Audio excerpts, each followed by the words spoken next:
auzu billaahi mina shaytaani rajiim bismillaahi rahmaani rahiim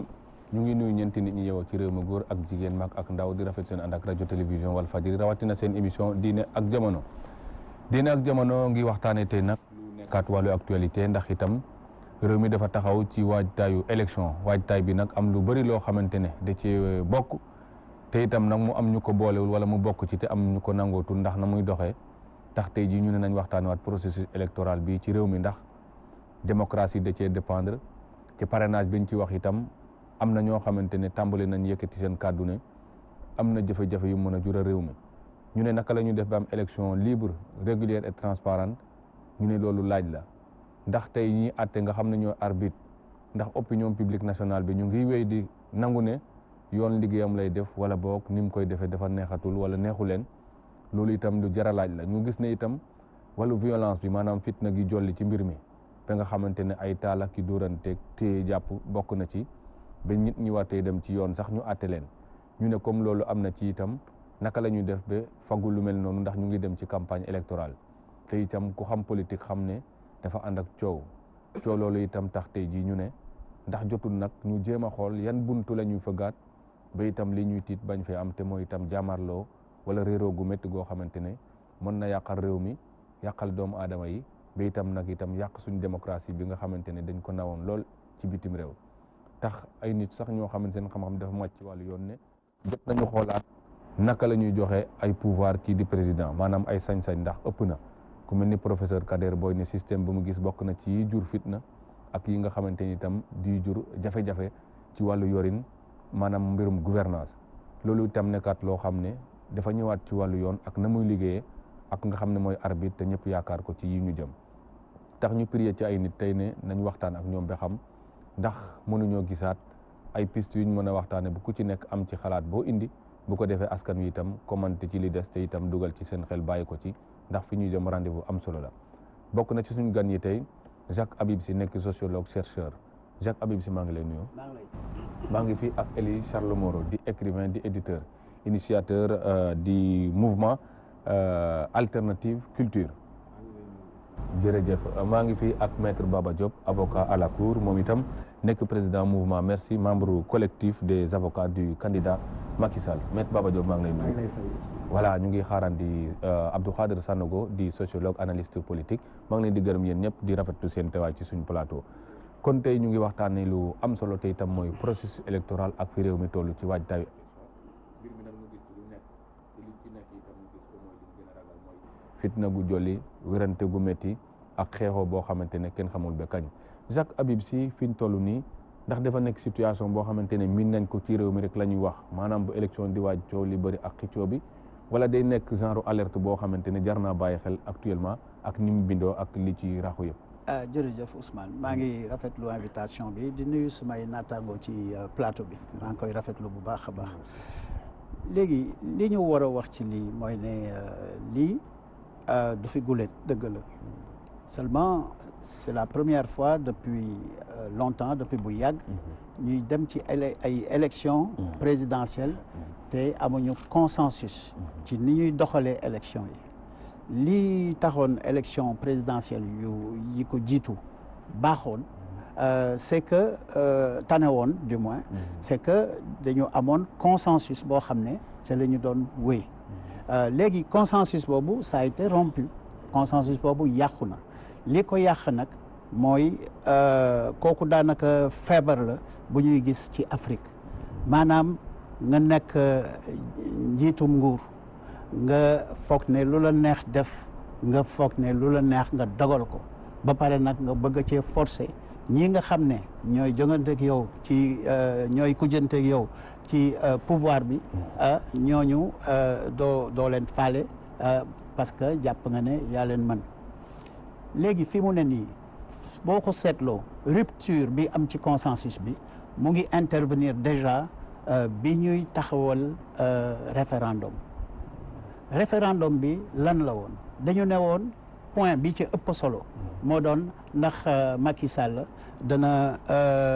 dawal nguuram juróom-ñaari at am juróom moom dafa ne woon juróomi at la bëgg dawal réew présidence am waxee ko fu ne waxee na ko Paris waxee na ko Amérique wax na ko ci kan mi chef d'État yi fi ñëw fu ne mu wax ko fa wax ko devant le peuple sénégalais jël engagement ferme waaw mais mu jékki-jékki rek ñëw ne léegi loolu génn na ci léegi day dawal 7 ans parce que dafa làqatu ci gannaaw conseil constitutionnel nañ ñëw après ci conseil constitutionnel mais lii wër te wóor c'est que ni mu doxalee ci référendum boobu ba pare boole ci yeneen 14 points yoo xam ne ñu ngi bokk yu ci bëri ñu ngi bokk ci réforme institution yi nga xam ne commission bi Amadou Mokhtar Mbow jiite woon commission boobu amoon na point yu bëri yu mu jàppoon yoo xam ne moom la jàppoon ne buñ ko doxalee gouvernance bi dana leer démocratie dina gën a dëgër et cetera mais bi ko Macky jotee daf ko soofantal presque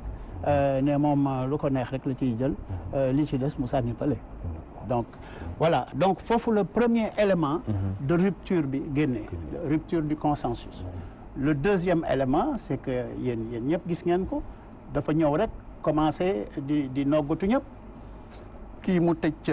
une semaine kële mu tëj weer kële mu sotti la ndox ci un ancien premier ministre sotti la ndox bu tàng que nga mel ni ganaar bu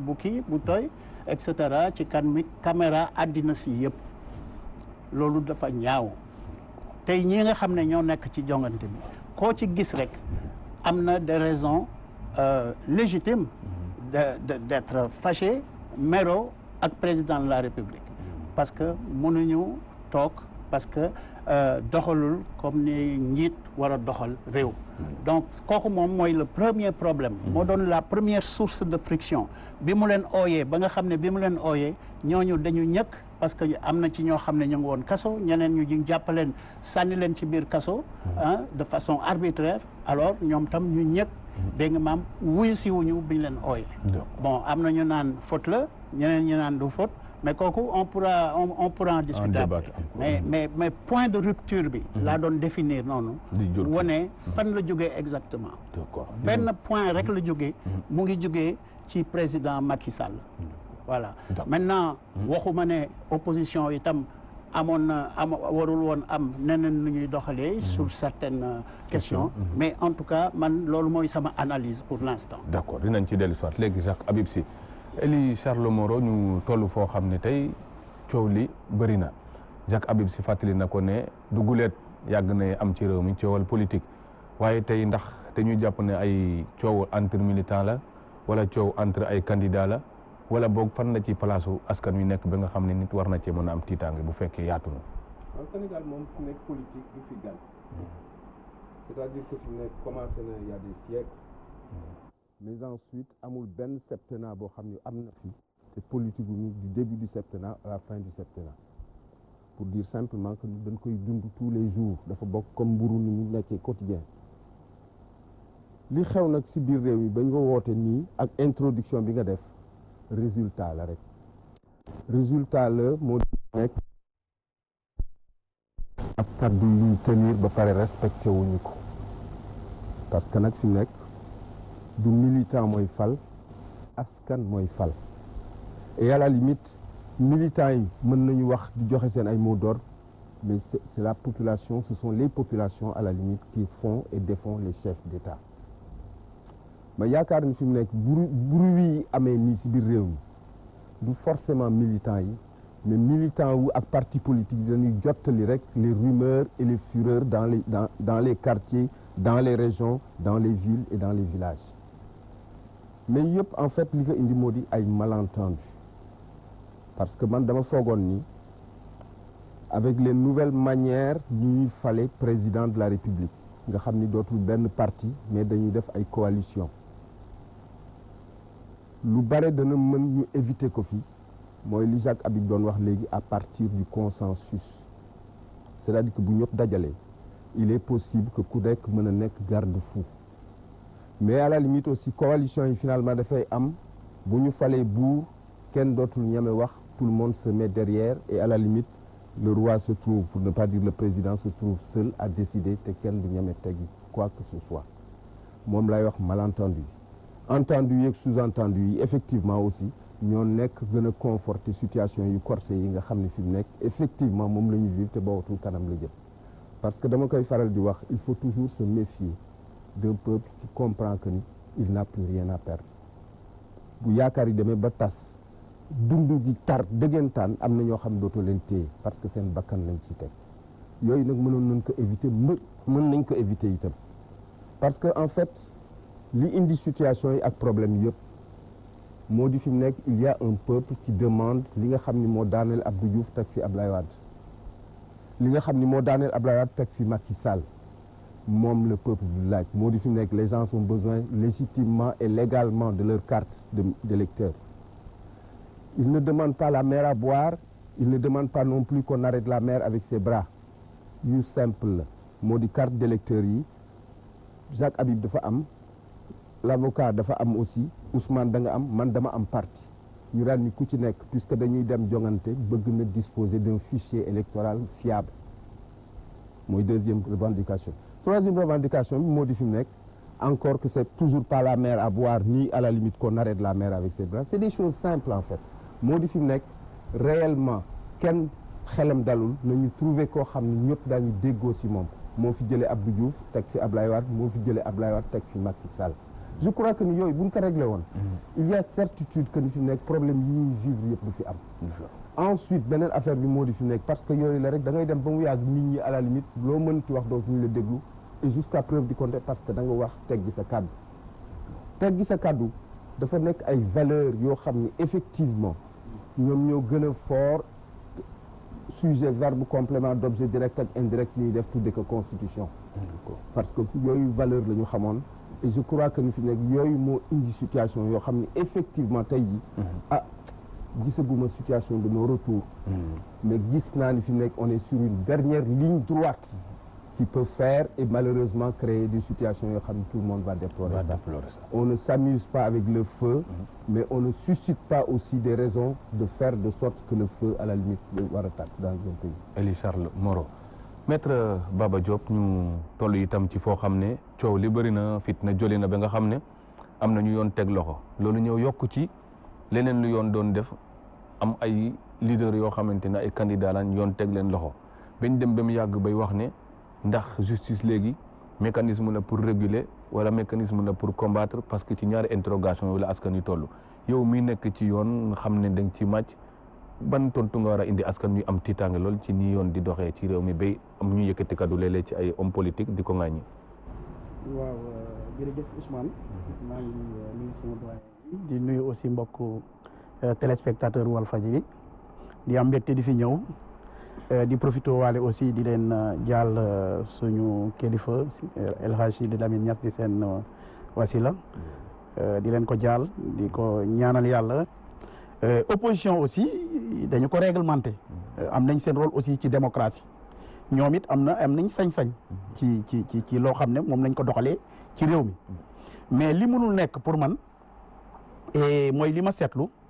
mooy opposition bi war a mën a bañal kilifteefu Macky Sall ci li nga xam ne constitution may na ko donc préjugé yooyu nga xam ne opposition am na ko ci le fait que Macky Sall bi mu faloo ba léegi dafay def lu ko neex je pense que loolu mooy problème principal ci li indi tey jii situation réew mi ba tax na ñoom ci lépp lu ñu leen woo tey fu ñu leen woo ci waxtaan dañuy jàpp ne waxtaan bi c'est déjà biaisé duñ ci ñëw dañuy lànk dañuy gedd jàpp ne lépp loo xam ne rek def nañ ko ba ci yoon ni muy doxee ñu jàpp ne rek loxo président de la république moo nekk ci ginnaaw mais sans pour autant ñu indi ci loo xam ne ci yoon lañ koy teg laa la wax de ne ñu kii jàpp nañ ko yoon bii waroon na mën a tax duñ ko jàpp wala kii jàpp nañ ko kat lii ñu ko tuumal wala lii ñu ko teg ko ci yoon bi jaarul yoon mais débat boobu du am parce que ñi ñu fi jàpp ñëpp dañ leen jaarale ci procédure yi ñu leen war a jaarale sanctionné leen ci nañu leen war a sanctionné selon charte yi nga xam ne teg nañ ko ci yoon ni muy doxee ba ci conseil constitutionnel bii mujj démb rek parce que wax nañ ci lu ne mais nit ñi bu ñu delloo ci yoon parce que aussi yoon bi Macky Sall moomu ko yoon bi Sénégal ko moom référendum bi ñu fi tudd léegi bu fekkente ne Macky Sall amuloon légitimité bi mu am duñ ko voté te je pense que dans son écrasante majorité peuple Sénégal dañu voté référendum bi nangu poñ yi nga xam ne même bu fekkee promesse yi mais entre promesse ak réalité yi nga xam ne moom ngay fekk ci pouvoir day am souvent wute mais boo ñëwee fekk fi loo xam ne wute na nga laajte fa nga war a laajte nga jox nit ñi Sénégal parce que quand même Sénégal du opposition bi rek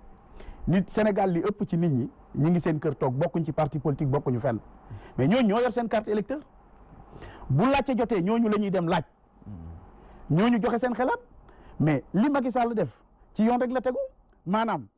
indi na référendum même bu fekkente ne d'accord uñu ci poñ yi ne ci biir mais jox na ko ñi mu ko war a jox ne leen ndax d'accord ngeen réew mi dans son écrasante majorité ñëpp ne d'accord nañu loolu je pense que lu leer la maintenant tey aussi coow li ko indi yëpp je pense que comme ni ko doyen bi waxee c'est vrai c'est que depuis le début opposition bi ñoom dañu indi tànku fitna bi li ko indi mooy nanguwuñu kilifteefu Macky Sall pour man noonu rek lañ ko gisee de manière très simple et puis loolu moo tax du ñu gis dara loo xamante ne nii teg nañ ko ñu ne lii jaar na ci yoon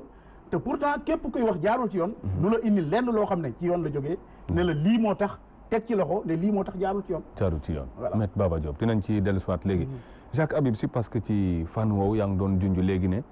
parrainage bokk na ci lii suul consensus bi amoon en 1992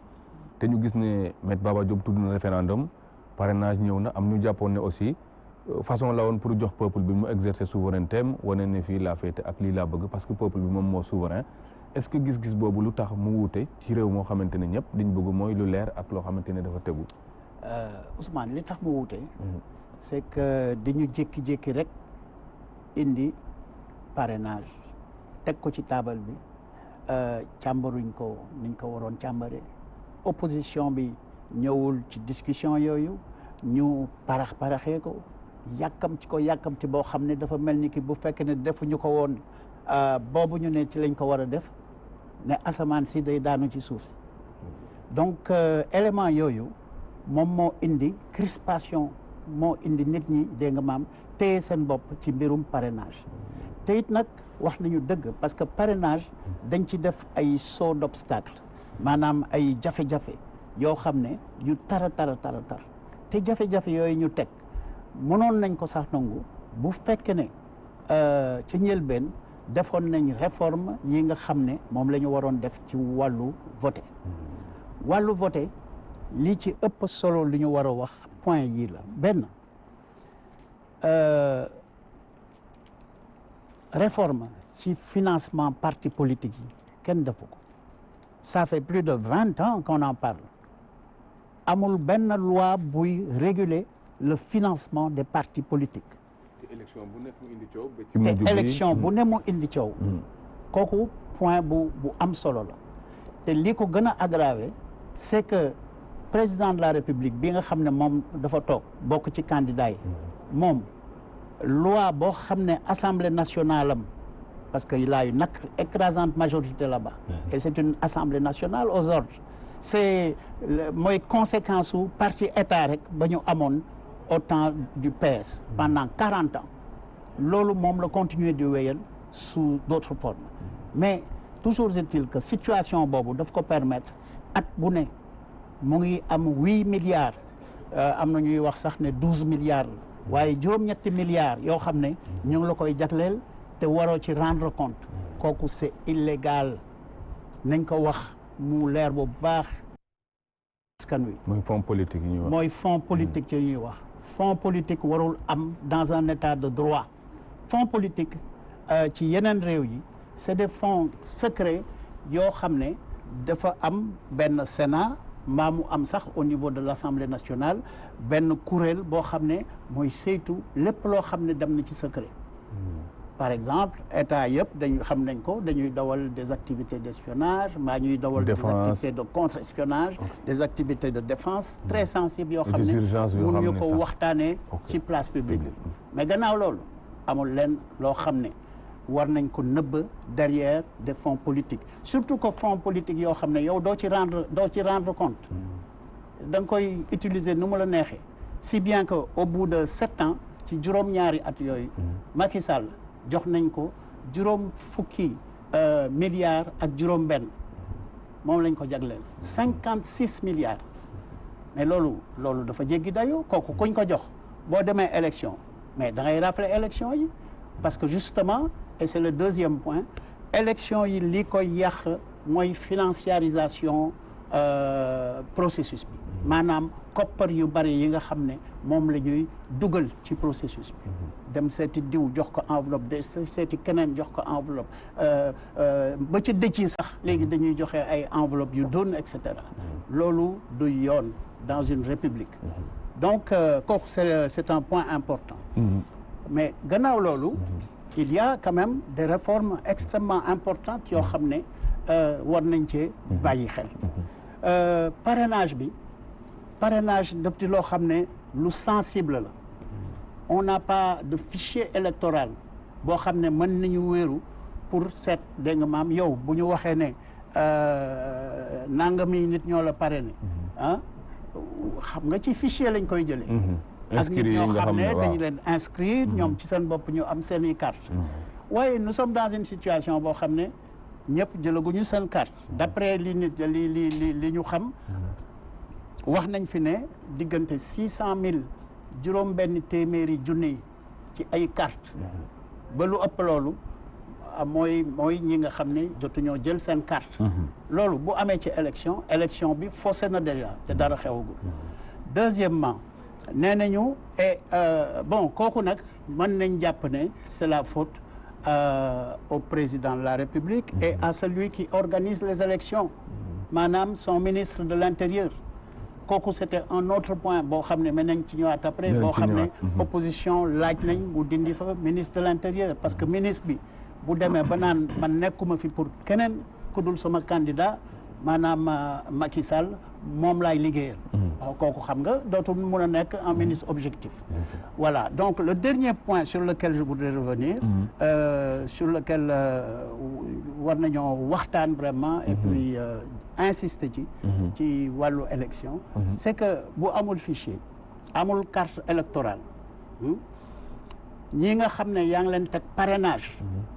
muy lu métti parce que xaalis bu bare la da ngay dawal ay oto essence dugg ci àll bi sonn ba mais parrainage bi le kenn mënul waat ne xaalis bu bare dugg ci kenn mënu koo waat parce que am na ñoo xam ne dañu am seen parrainage ay centaines de milliers de cartes de voix yoo xam ne am nañ ko ci diir bu gàtt beneen bi erreur bi fii ñoom Macky Sall dafay une erreur ñeneen def nañ erreur bu mel noonu mais Macky Sall laay wax parce que moom moo jiitu moom mooy le maître du jeu lu tax mu naan moom dégg nga maam am na 2 à 3 millions déggoon naa sax benn bés 3 millions mais 2 millions de cartes de parrainage 2 millions ci yow koo xam ne ñu ngi lay laaj 56 000 cartes waaw ani 2 millions yooyu lan la kooku c'est une technique de siphonnage d'asséchage n'est-ce pas du bassin électoral donc man daal je crois que franchement bu ñu bëggoon parce que fii nag solution la ñuy ut une fois qu'on a dit ce qu'on pensait de l'adversaire encore que man Macky Sall je le tiens pas comme mon adversaire il est l'adversaire des gens qui sont dans le processus électoral ñi nga qui sont en train de compétir mais je crois que solution yi ñu war a indi benn bi moo di ne Macky Sall na xool bu baax évaluer situation bi na bàyyi di wéeru ci conseil constitutionnel pour prendre des positions yoo xam ne baax na ci moom mais baaxul ci réew mi tey daal bu ma doon moom nañu bàyyi ñi nga xam ne ñëpp feeñ nañu ci mbirum parrainage bi nañ leen bàyyi ñu dem compétir parce que après tout boo xoolee Madagascar ils ont eu 22 candidats nga xool Mali gi xam na y en a eu un peu plus alors mais où est le problème ils l'ont fait sans problème ndegem carte yi la dégg naa benn journaliste naan ça fait des millions de machin de papier et cetera mais non wax nañ ne dégg nga maam ci benn morceau kayit rek mën nañ ci def candidat yëpp boo demee nga coché bulletin unique la am na bulletin unique waxtaanoon nañ ko waaye ñu ngi koy def fu ne ci réew yëpp ci Afrique yëpp nañ ci dellu soit léegi Jacques Habib Sy Elie Charles Moreau parce que boo waxee itam wàllu processus boobu nga xamante ne moo jaaxal ñëpp tey da ngay dellu soit itam ci li nga xam ne moo concerné tey askan wi nga xam ne da ngay dégg rek ñu ne diw candidat la ba ñu yegg ci wax nañ fi tudd téeméer ak ñeent fukk ak nangam ci livre Abdou Latif Coulibaly bi ñuy wax une démocratie prise en otage par ses élites doon nay cité le professeur Iba Der Thiam fa muy wax ne il faut pas voter pour le candidat de l'aventure est-ce que tey dañoo mën a jàpp ne am na des candidats de l'aventure ci mbir mi ba tax yëf yi gën a jaax. waaw en fait bala may répondre si question bi déjà damay féliciter maître Baba Diop. waaw parce qu'il est dans son rôle réellement. Et il défend très bien son client. waaw il doit être très content de toi. waaw certainement. Inch'Allah. kon andoo ci. parce que benn chose am non c'est une manière à la limite c'est une transition. pour dire que je ne suis pas forcément en accord avec lui quand il dit que c'est l'opposition qui fait l'enfant gâté ou qui ne veut pas négocier. Okay. C'est-à-dire que réew mi dafa am lu ko sañ. ñaari concept la penc ak penco. Senghor n'a pas inventé le dialogue dafa ñëw fekk fi ñuy wax arbre à palabre di toog suuf di toog pour réew bu mag ci toogee woon posture boobu il y a possibilité que entendu sous-entendu ak malentendu yi ma doon wax au début du am parce qu'il gérerait ce pays-là opposition mën a indi apport mu mën a continuer d'autant plus que déjà comme j'ai l'habitude de le dire Macky a raté un rendez-vous doublement avec lui-même et avec un peuple qui lui a fait confiance de façon merveilleuse 65% et de façon démocratique mu nekk gune nekk judd après les indépendances wara bu def 3 ou 4 mandats 2 ou 3 mandats il n'aura que son destin devant lui parce que 60 ans donc lay am ou un peu plus non mais c'était une manière de dire que quelque part contrairement à beaucoup de gens qui sont des dinosaures et malheureusement il s'est fait aussi accompagner de dinosaures et de has-been etc. du man ñoo fi indi problème yi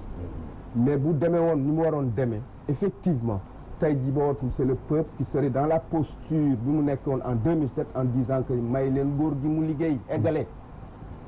mais on l'a installé dans des choses yoo xam ne il les a validées parce que c'est lui qui a comme disait Abdou Diouf et le dernier mot et tous les pouvoirs mënoon na xam ni fi mu nekk il ne peut pas y avoir 2 capitaines dans un bateau pour ne pas dire 2 chauffeurs pour un même volant mun leen gañe nañu ngeen may ma nag léegi parce que askan wi man lañuy déglu absolument et à la limite aussi l'autre chose qui fait que ni ma wax ni malentendu en fait c'est lui qui a créé tous ces problèmes là mais c'est lui aussi qui peut régler tous ces problèmes là bés bu nag ma wax la arrêté leen seen atelier ak séminaire yi ngeen def dans nos pays effectivement il y a quelqu'un qui diffère de nous président de la République la tudd moo di bu Baba Diop joxe conseil nga joxe conseil ma joxe conseil Jacques Habib joxe conseil Ousmane joxe conseil lui il ordonne c'est ça et les gens exécutent ça veut dire quelque chose c'est un verbe du premier groupe mais un verbe très important qui permet de faire de sorte que espérance su Sénégalais yi kenn dootu leen désespérer te ba léegi nag nous sommes dans cette logique là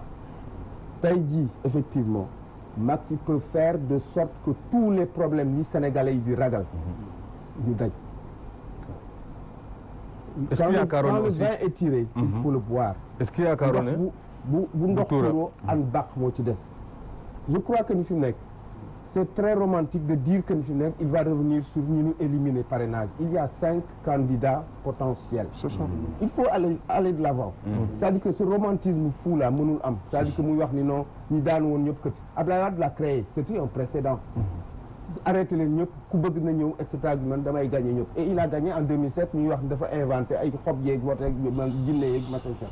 mais il y avait pas de secret c'était quelque part que fi nekk il avait donné à la démocratie sénégalaise ses chances et ses syllabes d'accueil installé leen loolu la Sénégalais yi di laaj si Macky moo di à 37 jours de la présidentielle il est encore possible de faire de sorte que dëkk bi tàkk dal du fi yëngatu jàmm du dara du fi tuuru jàmm fi am ki war a gagner parce que fu nekk au-delà de tout l'opposition n'a pas le monopole de l'amour fou du Sénégal Macky n'a pas non plus le monopole de l'amour fou du Sénégal il faudrait effectivement que lui mu ni je n'ai rien à perdre parce qu'il y a un après gestion d'État je n'ai rien à perdre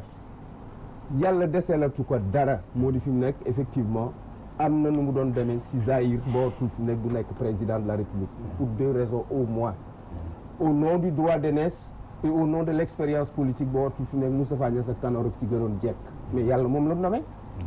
c'est-à-dire que quand on ne sait pas décrypter des symboles et des signes dafay indi ay problèmes yu bari mais fi nekk ba tey ji heure bi ñuy wax ni à cet instant précis où Jacques Habib parle de solutions et effectivement les Sénégalais attendent des solutions parce que tout le monde est sur les nerfs pour ne pas dire que les nerfs sont tendus mais mën na fexe de sorte que fi mu nekk ñetti affaire yooyu la na joxe nit ñi cartes yi parce que xam nañu cartes yooyu fu mu nekk ces cartes-là faussées non on ne peut pas dépenser des milliards de francs pour ñu lay defal ay cartes yoo xam ni carte Jacques Habib Sy benn jigéen ci nekk carte Ousmane Seck benn vieillard moo ci nekk et cetera et cetera il y a de bonnes cartes on les sort il n'a rien à perdre mais il doit se mettre dans une posture de monstre comme je disais à quelqu'un le 25 ou le 26 février 2012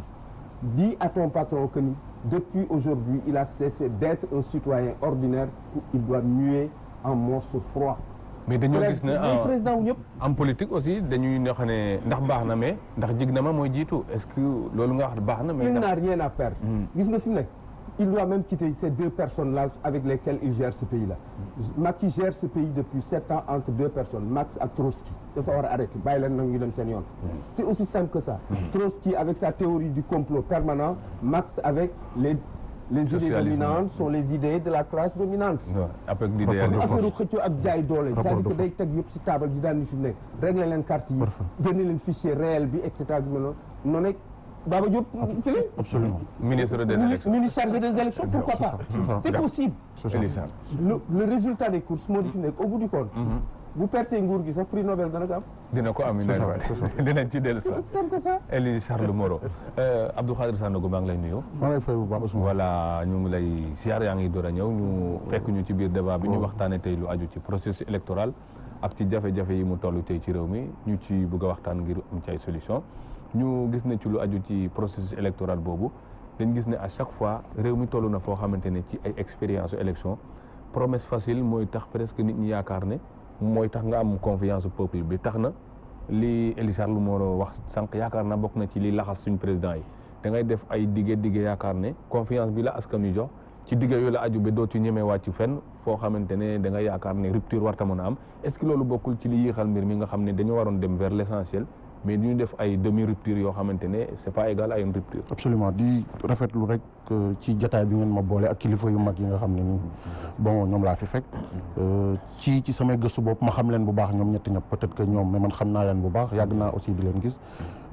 may un peu di jéggalu parce que kilifa yu mel nii kenn du leen xaarloo aussi mais embouteillage man d'habitude je suis très ponctuel mais embouteillage bi moo ma tey en fait damay rebondir fi nga sànq ma déglu avec pertinence si li ma fekkee doyen Elie Charles Moreau mu koy wax léegi je crois que dafa am benn dimension pour man en soi promesse parce que nit koo gis yéene la am suñu borom bi mu ñuy parce que diine jamono la ñuy wax suñu borom bi mu ñuy sàkk ku nekk daf la jox aussi xol jox la yëg-yëg donc yéene dina sori trop ci nit mais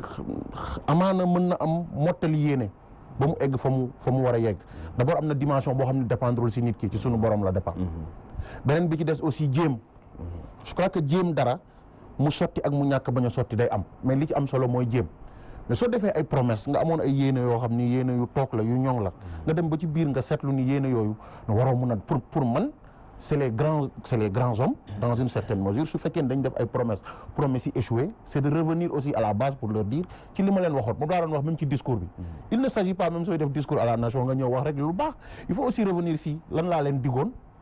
lan moo tax mu mujj na sax mais samay nalaw à partir de maintenant du ma amati benn nalaw ci loolu ma xam ne digoon naa leen ko xëy na ma di ci xar sama tànk tubay suba ba ngoon bëgg mu ñëw di aussi jéggalu si le fait que ngeen joxoon ma seen confiance ma waroon ko mën a doxal te mënu ma koo doxal waaye xëy na lépp lu dox amaana day nekk doxalinu sunu borom parce que sunu borom dara manqué wum lépp ma mat mais nit ci doxalinam day am lu dox al mu doxul mais malheureusement ñun surtout en Afrique parce que xale bu ndaw bu mel ni Macron lu ñu koy critiquer mais même bi mu toogee aussi discours à la nation il a regardé son peuple mu wax leen ne leen écoutez maa ngi jéggalu ci dox maa ngi tuub ci yi nga xam ne nii xëy na am na nu ma waroon waxee ak nu mu waru woon waxee mais sànq dama seetlu rek ci lu doyen Elie Charles Moreau wax tout à l'heure si discours am lii limité suñuy leaders yi ñun mooy gis nga suñu buggee nguur dañuy wàcc seen bopp ba ci suuf tolloog ñëpp mais su nguur gi ñëwee si ñoom rek ñu commencé yëkkati ku commencé siisu je crois que quand il dit il n'a rien à perdre man pour man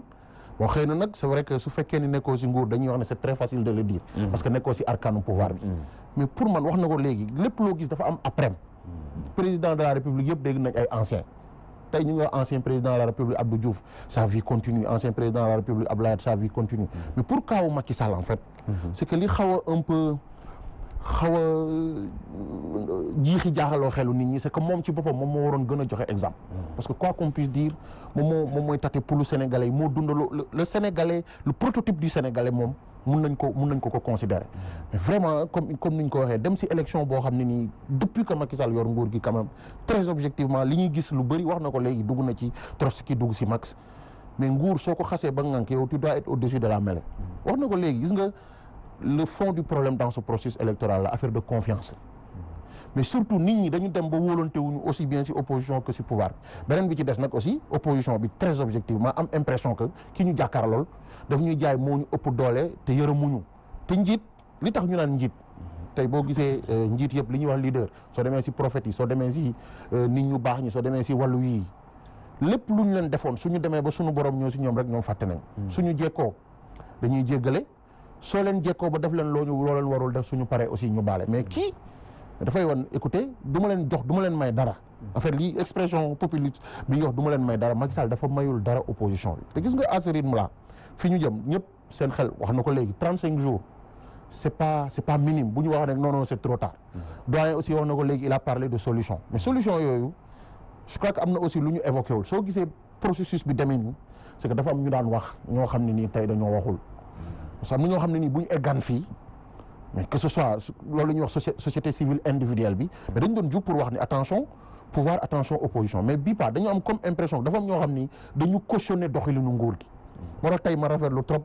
gis fi ñaari doyen yi parce que man 2012 maa ngi woon fii dama leen doon gis ci plateau bi ñuy alerter dama leen doon gis ci plateau bi aussi ñu am posture ñu nekk ci position du peuple majoritaire te tey pendant un bon bout de temps gisuma leen woon mais tey li ma dégg ñu wax apparemment fa ñu tegoon seen tànk ba léegi ñu ngi teg te loolu aussi dañ leen ci féliciter yéen.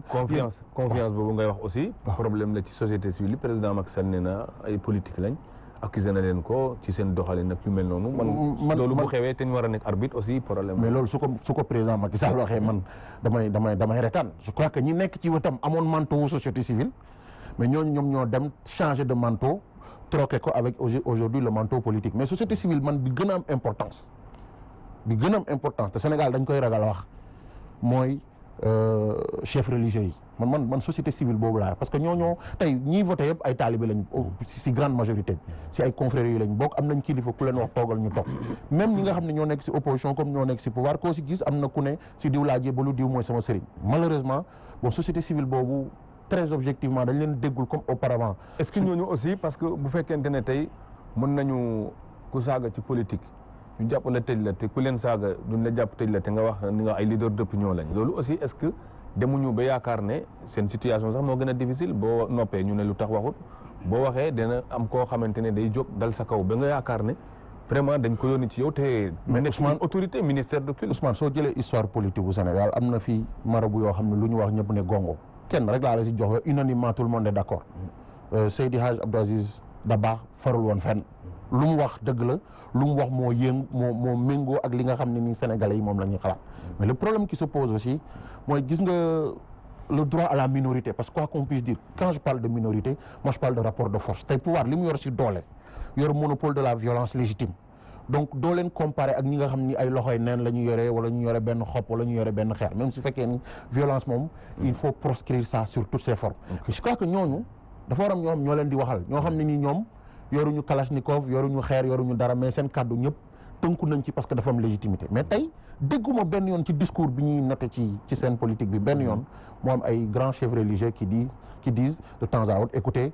soo jiitee da ngay yërëm soo jiitee du noonu wax na ko léegi mais carte électeur nga ñun citoyens sénégalais nous avons droit à nos cartes tey koo ci laaj ñun ñi ñëpp élection législative suñu carte dañ ko nëbb ba benn instant ñu ne ñu non dem leen tel endroit nga jëli ko dem leen tel endroit nga loolu citoyen lambda bi rek sax mënu ko nangu asamak nag aussi quand soo leen déggee ça man loolu moom mooy xaw a inquiété tey sooy def une analyse du discours da ngay am impression que le discours est très violent ci ay tëkkonte lañ nekk nii te gis nga tëkkonte kenn du ko xeeb parce que en fin de compte bis bu jàmmaarloo amee ñun sénégalais yëpp ñun ñoo ci laissé suñuy plume voilà Abdou Khadre Sanogo Maître Baba Diop maa ngi déglu professeur Abdou Kader Boye mu ne il faut mettre fin au phénomène du président omnipotent maanaam dañoo jël ay pouvoir yu bëri jox ko président même jàpp ne abus dina ci am wax na sax ne genre système yi de gouvernance yi day mener vers des dérives yoo xamante ne autoritaire ci côté boobu nga xam ne yow yaa ngi ci wàllu yoon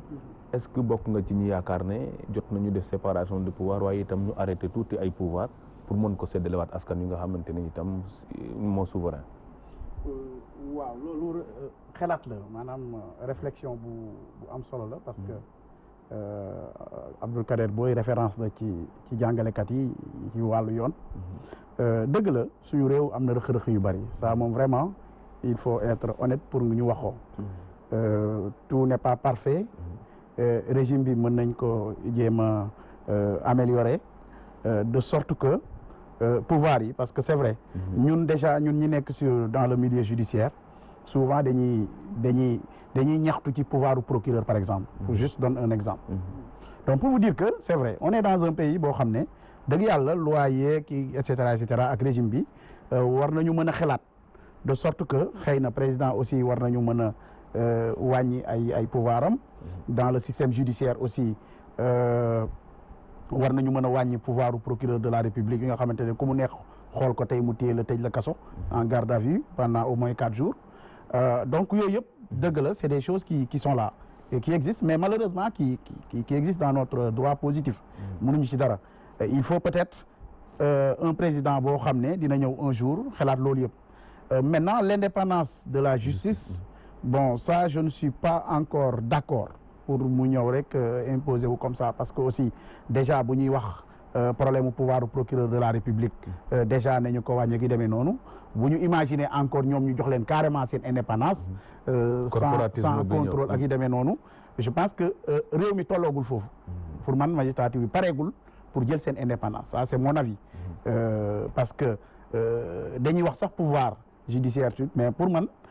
Sénégal amul pouvoir judiciaire c'est une autorité c'est l'autorité judiciaire mais pouvoir ñaar la c'est le législatif ak exécutif maintenant on a une autorité judiciaire boo xam ne contrôlée par le pouvoir exécutif ak le pouvoir législatif mais je suis d'accord pour que vraiment le régime bi nga xam ne moo fi nekk ba président tey jii mën a am sañ-sañ yoo xamante ne ni lu ko neex def ba problème yi yëpp xëy na mën a am ci loo xam ne ci ay ndogalam lay jógee ki demee noonu moi je suis d'accord pour que ñu xoolaat régime bi de sorte que yooyu dinañ xool nu ñu koy aménager jox assemblée nationale par exemple bi nga xam ne moo yor pour man la vraie souveraineté de la République parce que ñoom ñooy représenter le peuple alors et puis ñoom ñooy voter les lois donc ñooñu ñu yokk seen pouvoir yokk aussi autonomie bi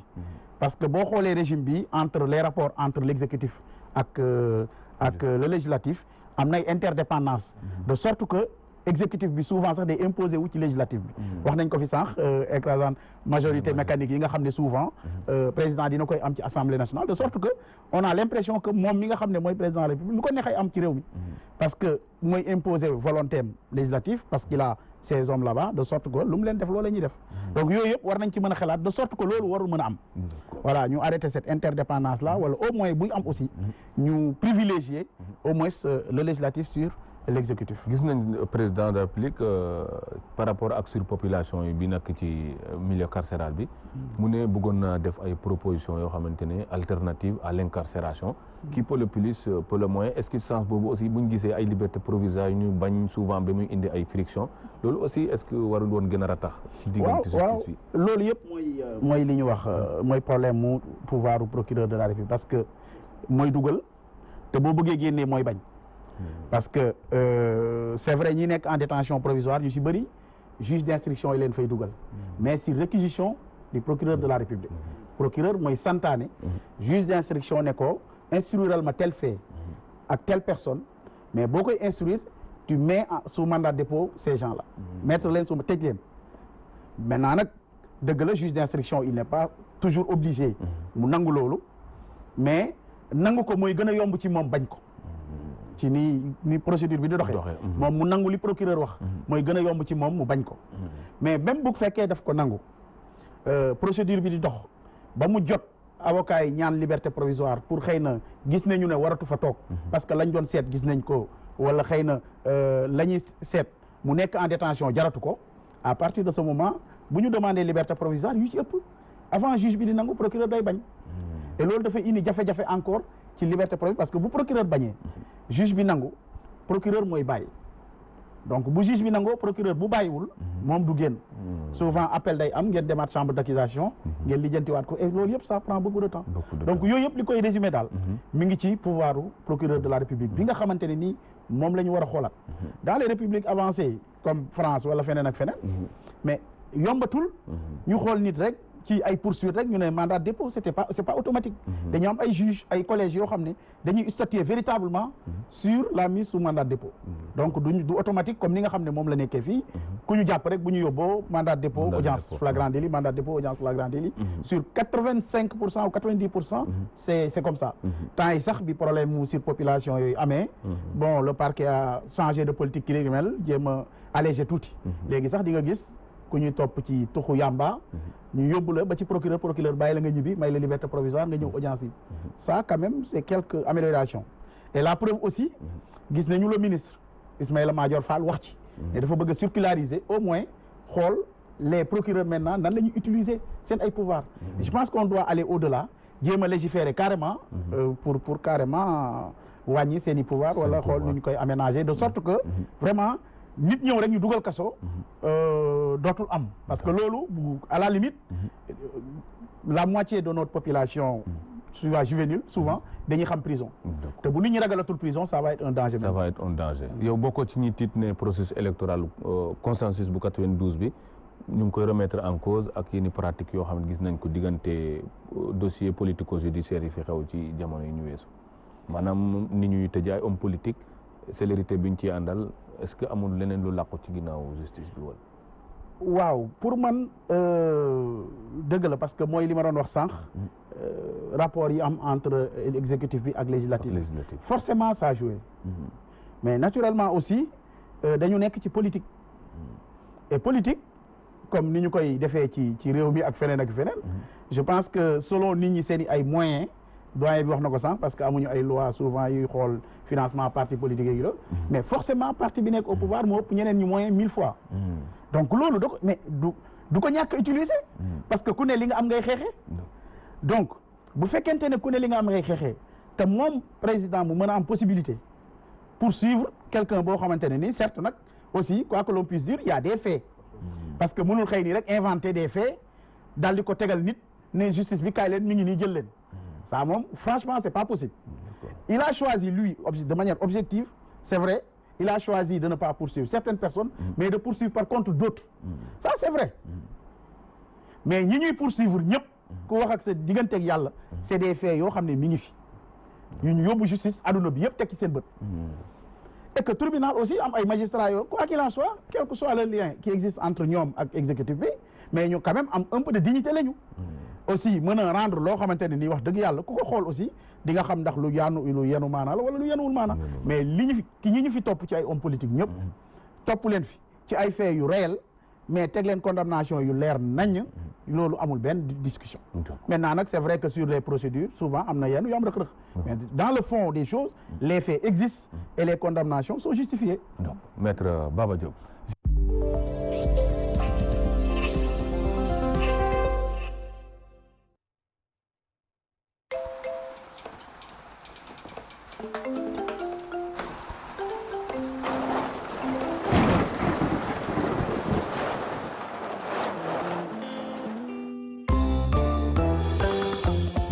jeex na ak mayonnaise bu bees bii sell far te neex ànd ak cafka mayonnaise su loxo.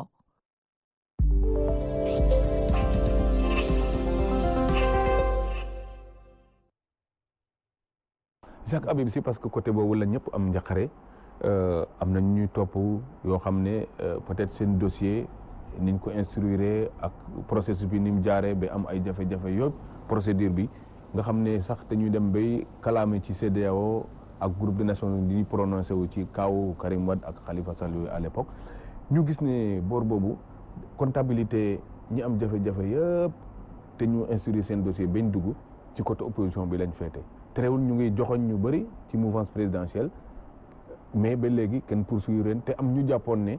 donte boo demee kaso doo fanaan waroon naa am audition wala ñu déglu wala ñu xool doxalin boo xam ne dina wane ne ñaari tànk la réew mi fecce ci wàllu yoon est-ce que boor boobu itam sooxee boobu bokkul ci li tax nit ñi seen xel gën a tey ci ñi war a atte suba te mooy justice bi nga xamante ni bu ñu defee élection ñoom ñoo arbitré. waaw mais kooku dëgg la je pense que ñëpp gis nañ ne vraiment nguur gi sorewul ci seet fan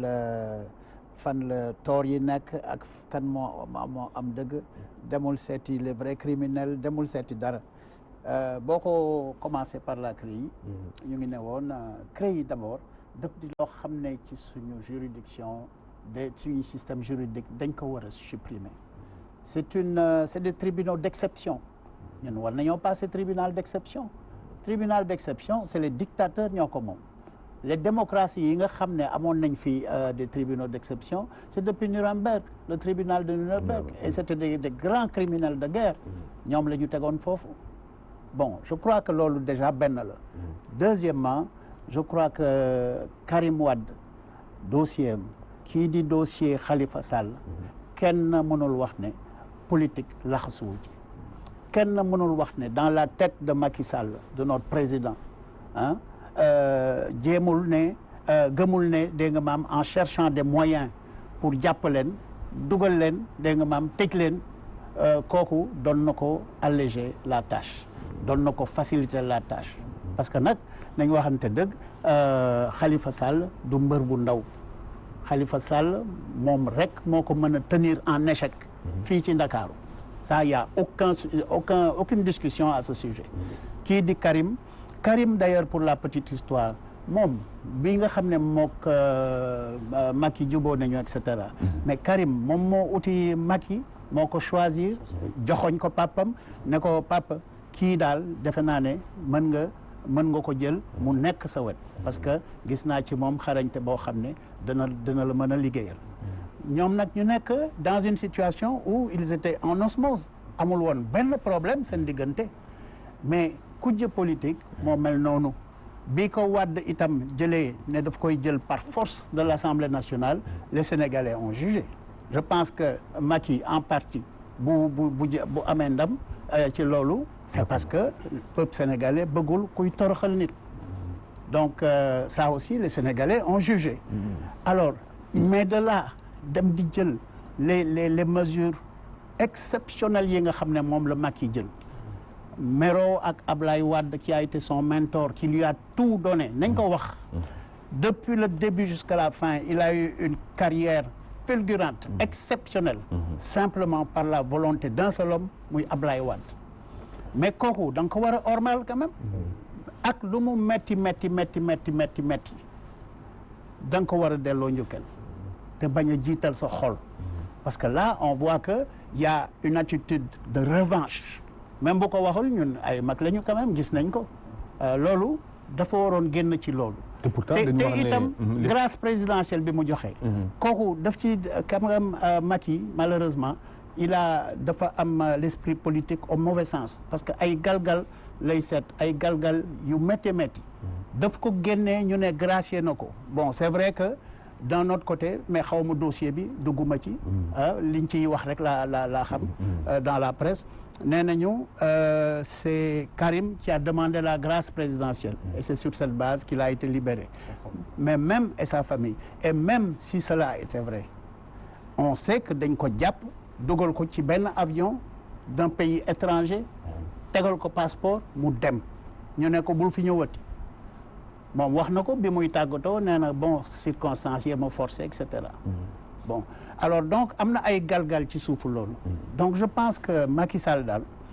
c'est dafa tàmm le Macky quoi vraiment ni surnom boobu ñu ko joxe Macky daal c'est un maquisard wax dëgg yàlla moom xeex rek mbëkkante rek bon vindicatif et cetera dafa gaaw a mer itam gaaw a mer mais lan la yow fii sa ay nawle rek nga fi nekk te na nga xam ne kenn ragalu la fi amul kenn ku la fi ragal mais pour finir sur cette question-là je pense que wax nañ fi waxu yoon et cetera mais buñ koy xool ba xool maître man sama perception c'est que on est presque dans un régime de dictature enrobé sous des formes de démocratie moderne dictature bi fan lay jógee mais pexe yi ñu jox notre président de la République mais c'est un régime hyper présidentiel hyper concentré entre les mains d'un seul homme xoolal déjà kenn na nit rek ngay nommer à tous les emplois civils et militaires dans un pays de 15 millions d'habitants mais loolu kooku lan la kooku kenn gisul loolu kooku kenn xamul lan la benn deuxièmement yow daf la jox ay prérogatives yoo xam ne elles sont extrêmement étendues d'abord sur l'exécutif sur le législatif yow Assemblée nationale bi ci sa waaw lay wéy yow yaa constitué yow depuis le processus électoral pour le législatif yow yaay tànn sa Assemblée nationale te ci sa waaw la ñuy wéy mais alors foofu Assemblée nationale bu mel noonu c'est un peu la continuation du parti État te c'est ça qu'on moom lañ doon reprocher à ce parti-là le Parti socialiste qui est resté ici 40 ans figé là et qui a figé le Sénégal dans sa volonté de développement donc loolu yëpp bu ñu ko tegee entre les mains d'un seul homme Macky Sall je crois que lu dangereux la gis nga ne bi mu jëlee le pouvoir une semaine après dafa daw dem France làqu ci gannaawam signé waat ay accords de défense mais accords de défense dans un pays pourquoi doit-on les tenir secrets man mosuma gis loolu gisuma ko fenn dans aucun pays dans tous les pays démocratiques dañuy am seen accord de défense mu ne fang ci sur l'internet fang ci site Sénat mbaa ci site Assemblée nationale mbaa ci Congrès mais fii kenn xamul lan la signé li mu signé c'est certainement pas bu fekkee ne daf koy nëbb du lu baax bon alors en dehors de ces accords-là man daal li ma koy reprocher fondamentalement te c'est un point contentieux ci processus électoral bi parce que après dinañ wax programme liñ koy reprocher c'est que dëkk bi daf ko teg ci loxo tubaab yi loxo étranger yi doxandéem yi capitaux yi marché yi yi ci ëpp solo mu ngi ci loxo français yi les français dinaa ko fàttali ils ont à peu près juróom benn téeméeri entreprise yoo xam ne ñu ngi fii di opérer ci biir Sénégal te lépp loo xam ne baax na rek moom ñu ngi ci biir ñoo ko yoree ñoo koy contrôler en dehors de ça maintenant il a ouvert à un peu tout le monde bon mais kooku amul ban ndam nga am ci ubbi dégg nga maam sa marché signer des accords de partenariat économique yore benn monnaie boo xam ne franc des colonies françaises d'Afrique la tuddoon ba léegi moom boobu rôle lay jouer nga xam ne yow sa exportation day cher kenn du la ko jëndal à des prix compétitifs et cetera donc programme yooyu je crois que ñi nga xam ne ñoo nekk dans le processus électoral c'est une des raisons objectives pour lesquelles ils demandent à prendre les rênes du pays pour qu'il y ait un changement radical pour certains si vous prenez Ousmane Sonko par exemple loolu lay prôné Ousmane Sonko nee na période préélectorale bon nanguwuñu oui kenn warul wax d'accord maa ngi jéggalu tey bi may wax loolu sax mais on peut le dire d'autres gens nit ñaa ngi xalaat quoi c'est ça inchallah Jacques Habib Sy Elie Charles Moreau parce que Jacques Habib Sy wax na ko sànq ci wàllu démocratie boobu xam ne ñu ngi ci tey Sénégal ñu ngi wéy di wéy démocratie ci réewum Sénégal ñu gis ne ci doxalin bi itam askan wi toujours da ci war di am place boobu tey gis nañ ne askan waa ngi noppi te combat yi dañ nekk combat boo xam ne combat d'un peuple la war a ne parce que ñi fi jël nguur yëpp peuple bi ñoo xeex yëkkati teg sa loxo mais ñu gis ne fi ñu toll nii dafa mel ni y a un peuple silencieux y a une classe silencieuse comme ni ko Sanogo fàttali sànq loolu day wane ne dañoo toll foo xamante ne peuple dafa tàmbalee teyal wala dafa gis loo xam daf ko ëpp doole wala nan la mën a analyser silence boobu nga xamante ni daal ñu ngi koy nemee. faral di wax ni l'élection présidentielle c'est la rencontre d'un homme avec son peuple. Fii c'est un rendez-vous qui est en train d'être manqué pour ne pas dire un rendez-vous déjà manqué. Encore une fois on revient aux trois choses yi nga xam ne moom mooy exigence légitime et légale du peuple sénégalais. moo di carte yi fichier bi et à la limite Baba Diop pour gérer les élections non yàlla mën na ko te du wàññi dara ci nguuram bien sûr. waaw c'est aussi simple que ça foofu lañ toll dafa am suñu benn collègue parce que écrivain kenn du wax ex-écrivain daan wax ex-chef d'état mais kenn du wax ex-écrivain bu tuddoon Bertolt Brecht dafa doon wax ni quand un peuple ne vote plus il faut le dissoudre yàlla doon yàlla musal ñu egg ci loolu parce que yaakaar naan ba léegi heure bi ñuy wax à 35 jours d'une élection présidentielle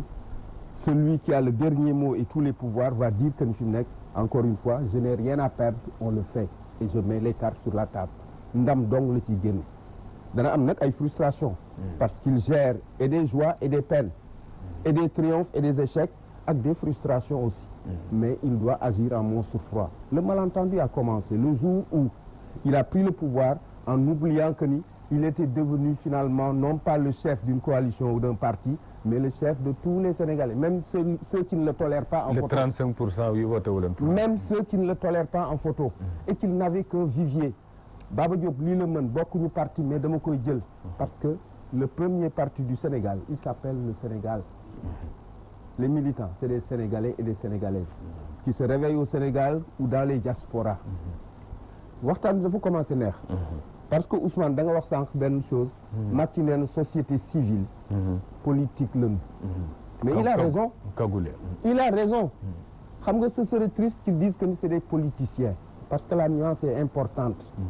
parce qu'on ne sort jamais de la politique on en a parlé tout de suite. ak grand bi dans les corridors boobu duggaguñu ci salle. parce que comme disait Césaire. Les problèmes de tous les jours sont des problèmes politiques et les problèmes politiques c'est les questions de tous les jours kenn du ci génn et la politique commence sur l'oreiller bés bu nekk nga baab sa jabar wala mu jéem la baab et ça continue dans les salons si espace familial yi si mbedd mi et ensuite effectivement dans cette jungle là que les gens appellent Ndoumbelane etc et qui est le champ politique avec tous les concepts yi nga xam ne ñoo ci nekk nag et qui sont des concepts guerriers et des concepts de jeu c'est pas pour rien qu'on parle du maître du jeu ou des jeux effectivement tu as déploré tout de suite que fi mu nekk amatul tribun ak trublion moo di fi mu nekk effectivement le Sénégal en est orphelin la plus grosse aberration que j'ai constatée 21 ans après l'éclipse de Abdoul Aziz Sy Dabakh, son éclipse physique, parce qu'il est encore là et plus que présent. C'est l'omni-absent, le plus omniprésent dans le landerneau politique sénégalais. Khalife yaa ngi fi, chef religieux yaa ngi fi, chef coutumier yaa ngi fi, doomu ligue, association de l'élève, machin soit, etc. Parce que le Sénégal repose sur deux piliers.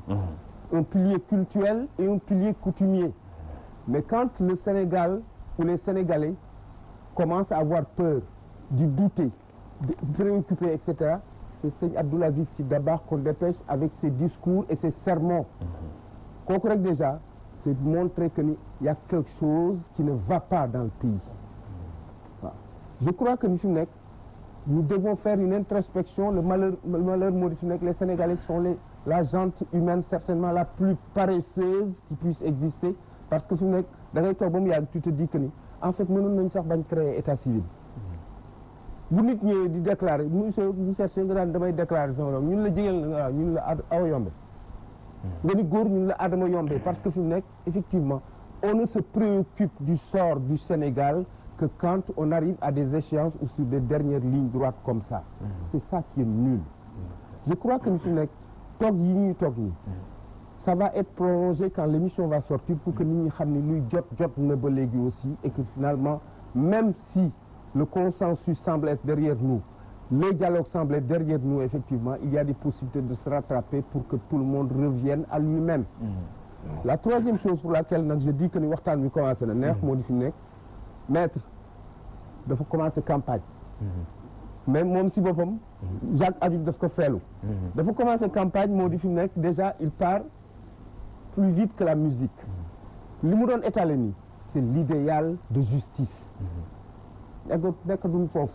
parce que ba heure bi ñuy wax effectivement le président de la République est le chef suprême de la magistrature mais ce qu'il dit c'est un idéal et c'est merveilleux c'est-à-dire que fi mu nekk tout le monde rêve de ça et certainement pour faire une transition c'est ce qui pousse Grand Habib Sy à dire que ni fi mu nekk effectivement am na ay candidats yu jóg mais ñooñu c'est une invite aussi c'est pas forcément de la propagande c'est une invite et un clin d'œil qu'on leur fait pour dire que ni arrêtez de faire les cons et de nous prendre pour des cons. Vous êtes en train de devoir étaler des programmes effectivement faites de sorte que yaakaaru nit ñi bu ñu tas wala mu fekk effectivement comme ni ñu ko waxee léegi kumba am ndey kumba amul ndey parce que illustré nga ko fi sànq. Macky est dans ses rôles je le redis encore une fois. moo di fi nekk ku mën sa morom duma la on est dans une jungle. mais à la limite c'est exactement ça. On est dans une jungle ku mën sa morom duma la et jusqu'à preuve du contraire c'est l'opposition qui doit tirer les conséquences ou les leçons de cette histoire-là pour qu'on se fasse violence ñu ñafe rayante seen biir pour xam ni quelque part tout le monde ne peut pas être le chef. D'accord. mais ku ci nekk peese nga sa bopp wéet nga ak sa bopp xam nga ni kii moo ma ëpp nit kii moo ma ëpp aura kii moo ma ëpp lii kërti kërti et ils acceptent ça parce que nag Sénégal mënul am 5 présidents de la République. foofu la problème bi nekk. dinañ ci dellu soit léegi Elie Sanogo Abdou Khadre Sanogo dañ gis ne appelu politique yi dañ doon woote ñëpp ñu wuyu si waaye day fekk itam li ci ëppoon soxlay politique nekk soxlay askan wi parce que day nekk ay soxla au quotidien yoo xamante ne parce que dañu dégg ay ndox jafe-jafe ci njaayam gerte jafe-jafe ci njaay production jafe-jafe ci courant jafe-jafe ci yu mel noonu ñu gis ne nguur gi ba mu taxawee bay waaj élection ba léegi mu ngi ciy def ay jéego yu gaaw balaa foofu di wuyu boo seetloo day mel ni fan yi ñu génn dama xamul ndax li Elie Charles Moro di souligner nga xam ne ku ci nekk yaa ngi wóolu sa bopp yaakaar ne yow rek la war a doon moo tax bu ñu wootee ay militants rek ngay dégg ni jàpp nañ leen te avant dañ doon dàgg jàpp nañ 6 personnes mais léegi 6 militants de diw ont été arrêtés ak yooyu ndax loolu day wane ne appelu politiciens yi mu ngi rencontrer de plus en plus des réserves du peuple wala affaire yu mel. Ousmane Dogumal dañu daan wax jàpp nañu Ablaye Wade. waaw jàpp nañu Ablaye Wade waaw nga xam ne leader charismatique de l'opposition. non c'est-à-dire que réellement c'est bien gën jàpp nañu Ablaye Wade nga daan dégg. actuellement kenn gisatul yu mel noonu. oui pare na moom dem waaw léegi fi nekk sont des intellectuels et des leaders en chaise longue. waaw kooku waaw yow bàyyil sànni xeer bi. non sànni ma xeer dama bëgg ñu góorgóorlu. ñu góorgóorlu jéem a xool ñii ça fait 58 ans ñuy tas yaakaaru sénégalais yi. il faut que ça cesse. Sanogo je crois que jox na la déjà esquisse su réponse en fait sénégalais yi dañu seen yaakaar ak seen wóolute bi ñu amoon ci homme politique pendant des années am na expression bu wolof di wax mais ci télévision xëy na dafa jekkut mun suñu nekkoon ci université mun nga ko wax sans problème mais dafa am na wolof day lépp mu ne am nañu xeetoo di dox guddi bis boo leen naxee naxaat leen amaana du ñetteel ils ont l'impression que dañ leen a jël à plusieurs reprises comme ay dindons de la farce mu dem nag ba ci ñaari possibilité moo fi nekk souvent silence bi ngay wax léegi mun na nekk un silence nag bruissant de parole xam nga souvent silence dina wax ak nit te du ko dégg nit ki mun na toog ne tekk mais tekk goo gis xëy na am na lu muy tekki xëy na silence boobu mun nañ ko capitaliser ci urne yi la mu doon wax démb ci benn plateau comme aussi mun na nekk expression dégoût bu peuple bi am vis-à-vis de politiciens yi xëy na ci biir classe bi am na ay politique mais dama jàpp ni politiciens yi ñoo ci ëpp parce que léegi wax na ko j'ai l'impression que il y a benn grave culte du moi koo gis dafay tirer couverture bi ci boppam pour wan la ne su fekkee ni dem nga ba réer man maa yor boussole bi pour leeral la alors que su ñuy wax Sénégal on parle collectif nekkuñu très objectivement tey opposition bi tey ak loo ci mënti wax dafa am benn absence wala benn souffrance de logique collective suñu demee li ma wax démb am na ku ma ko wax ku nekk ci Khalifa Sall je dis même su fekkee ni jàpp ngeen ni injustement dañ leen écarté su dee peuple bi rek moo leen tax a jóg am na 5 candidats yi ñu accepté soo ci génnee Macky Sall am na 4 yu fi nekk bu dee loolu rek moo leen tax a jóg bu dee militants yi ngeen wax am ngeen ko yéen comme Karim yëpp mais dem leen soutenir benn candidat mais le fond du problème c'est que mais sudul man kenn du toog aussi je crois que discours boobu et puis mu am ay antécédents yi ci Macky Sall mii la jëm dañoo dem 2011 avant ñu dem élection mu am ay parents yoo xam ni dañu ñàkk seen doom mais am ci ñoo xam ni seen bakkan dafa rot am ñu ci am ay gaañu am ñu ci jaamarloog force de l'ordre yi mais bi ñu leen tëjee bi ñu ñëwee mais ñoom dañ leen fàtte nekk ci seen i mbir mais ku ndóbin rey sa maam wala fi dañu lépp ni soo gisee lu ñuul da ngay daw donc j'ai comme l'impression que aujourd'hui sénégalais yi xëy na sax parce que il y a un fait moom xawma kenn du naatamle parce que aussi analyse day objectif kenn du naatamle am na jéego yu ñu def kenn du naatamle am na route yu bëri yu ñu yokk kenn du naatamle si niveau frontière yi am na lu bëri lu ñu si def dëkk bi xar kanamam li ci Abdoulaye Wade changé woon lu bëri gën nañ ko yokk gën nañ ko xaal mais état de hors vivre bi sénégalais yi di nekk mais loolu moom kenn mënu ko naatamle c'est-à-dire kenn mënul toog ne sénégalais yi seen dund dafa gën a ñoŋ seenug solo dafa gën a ñoŋ liggéey gën na fee dox ku bëgg a jënd ku bëgg a faju te loolu nag en tout cas citoyen bu responsable mënul toog dégg classe politique muy wax te déggoo leen benn yoon à part xëy na nguur gi nga xam ne day gaawantu pour xëy na sëlëmal askan wi ci sensu ñu ne dañoo nekk si wax man damay jëf mais pour man jox nañ leen pendant 7 ans aussi jëf bi waroon na gën a gaaw nii mais chaque jour c'est la même chose c'est que dañ lay jox confiance ba nga commencé jàpp ci buum gi bis bu ñu faloo li ma benn maire waxoon te man loolu laa jàpp ci politique gu Sénégal te loolu tant que changé wuñ ko te su may analyser ci Senghor ba fi mu nekk looloo fi am daf ma ni politique daal sama doom ci benn leen lañ ko mën a résumer mooy oto bu paan militant yi topp di pousse bis bu oto bi dawee chauffeur baa koy yóbbu bàyyi leen ci ginnaaw loolu nag ñuy noté de 60 à maintenant mais peuple bi dafa bis bu gisoon alternative bu ko jàpp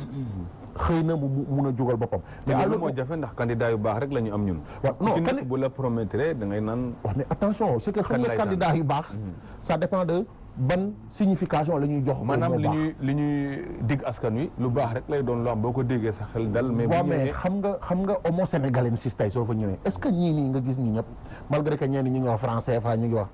mais ci ni ñuy xalaatee ci seen habitude ngeen baal ma xam may utiliser concept yi mais tey soo xoolee seen sukkee intérieurement mais est-ce que ñoom ñi ngi répondre aux Sénégalais lambda est-ce que c'est des gens yoo xam ne mais déjà koo ci gis mu làkk tubaab gongo soo ci bëggee tenir discours wolof bu leer wala tukulóor wala mandeng bu kële nekk fële dégg ça fait 2 koo ci wax ferenku laayul tey sukkal am fi 5 minutes wala 6 minutes ça pose problème koo ci wax tey je te dis ñoom ñëpp su leen joxoon épreuve lekkeel loxo ku ci lekk loxo mu tuuru ay exemple vivant laa lay jox donc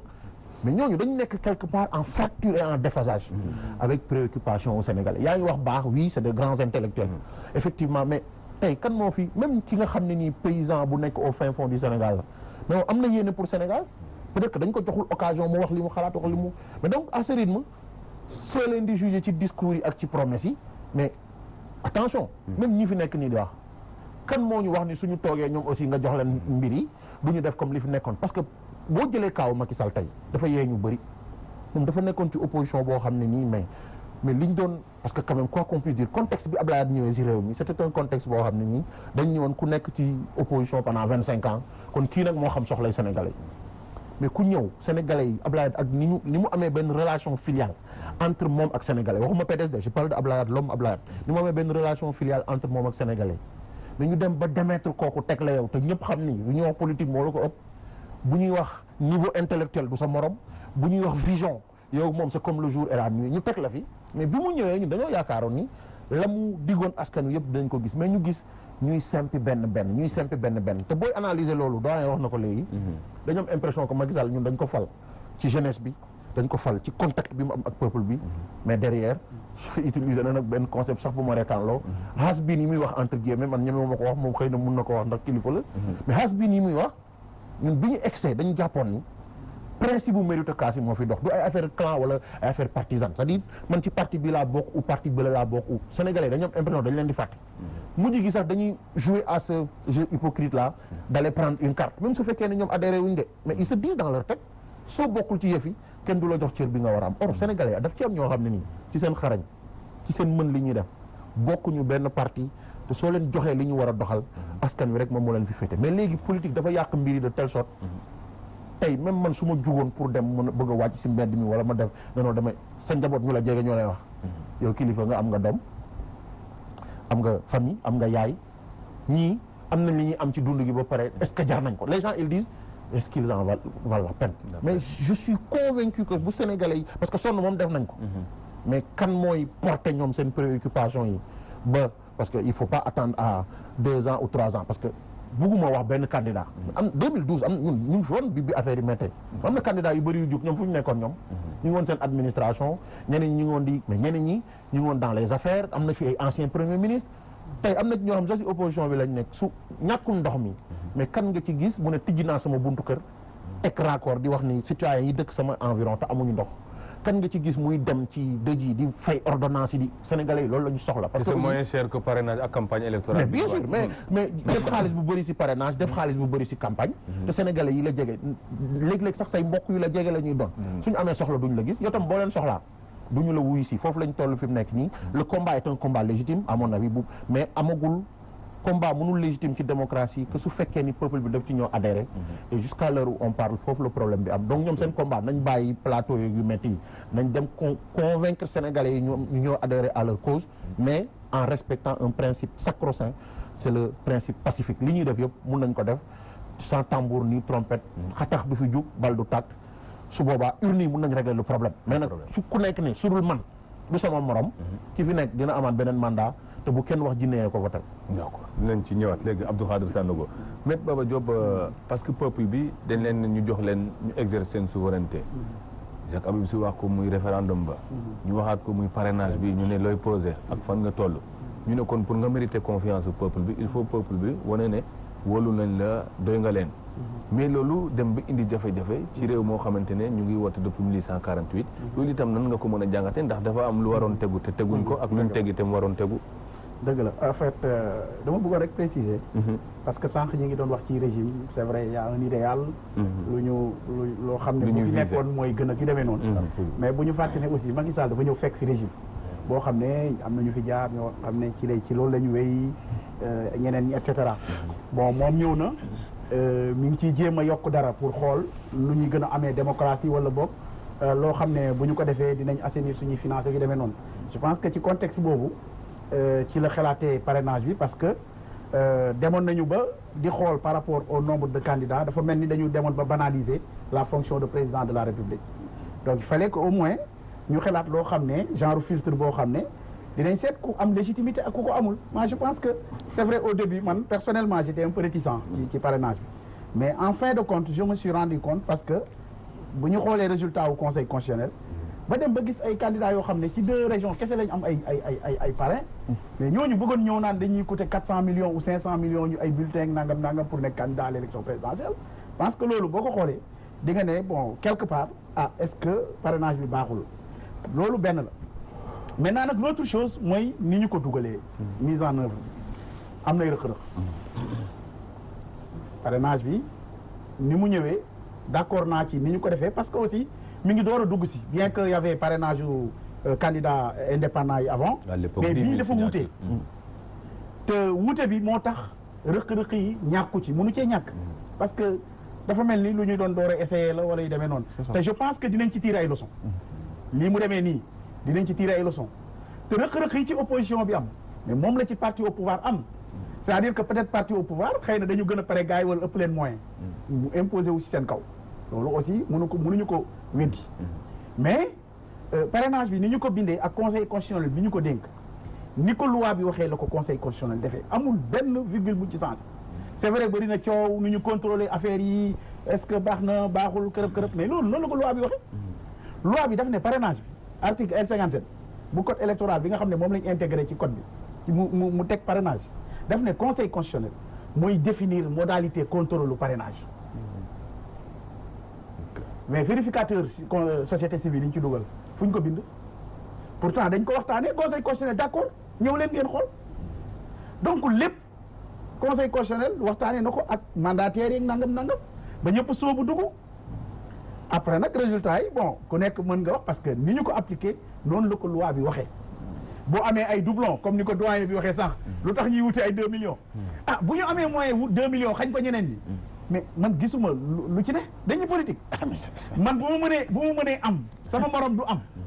mais loolu lan fan lañ koy tere kon mooy li ki doon wax naan la fin justifie les moyens mais lépp tegu ci yoon parce que j'aurais pu comprendre bu doon dafa am rëq-rëq ci loi bi parce que ñun ay praticiens droit lañ c'est-à-dire mënuñu inventer loi bi wala mais li ñuy yitteel mooy xool ndax am na lu ñu violé ci loi bi wala amuñ lu ñu ci violé mais de ce point de vue là amul fenn foo xam ne mën nañ tere à un candidat mu dem wuti 2 millions pour s'imposer wala 3 millions ba pare njëkk a déposé xañ ñeneen ñi ay parrain à cause des doublons parce que doublon ni ko L57 bi waxee doublon yi bu dee doublon la boo xamante ne nii da nga ko bokk ak sa morom mooy doublon externe parce que am ñaari façon doublon am na doublon interne. maanaam yow ci say ñaari yoon ci say sama liste liste, waaw. nga dugal ci ñaari nit même kii boobu doublon yooyu fraude la yooyu dañuy annuler boobu dañ koy annuler parrain mais bu doon doublé externe la maanaam ñu fekk sa benn parrain ci beneen liste boobu mën nañ la invité nga régulariser ko dans les 48 heures boobu la L57 bi di wax dañuy régulariser maintenant bu weesoo doublon yooyu beneen erreur bu am comme si di bu ñu waree bindee Y bindee ko I mais vérification bi conseil constitutionnel di def mais dañ ñaan bii baaxul loolu mënuñu ko reprocher ki nga xam ne day contrôler ñu gis benn siidi juum ci benn chiffre am wala benn kii boobu machine bi koy génnee ne bii baaxul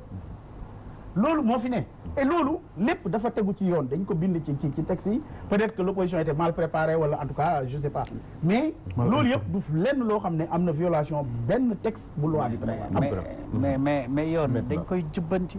yoon boo xam ne dafa dëng moom ci d'accord moom lañ doon maa wax léegi yoon bi nga xam ne daf fay jaar dafa moom lañ doon wax léegi ça va être perfectionné après donc Parce non que le pas côté après boobu mooy- après c'est trop tard parce que côté boobu la ñuy après wax on mooy fait violence à l'histoire mooy di leen wax ne opportunité bi maanaam ci ñëpp waxtu bi ensemble. ak jamono ñu ko def parce que dañ gis ne par exemple comme ni nga doon wax kaawu Karim Wade am na fi kaawu Khalifa Sall am na fi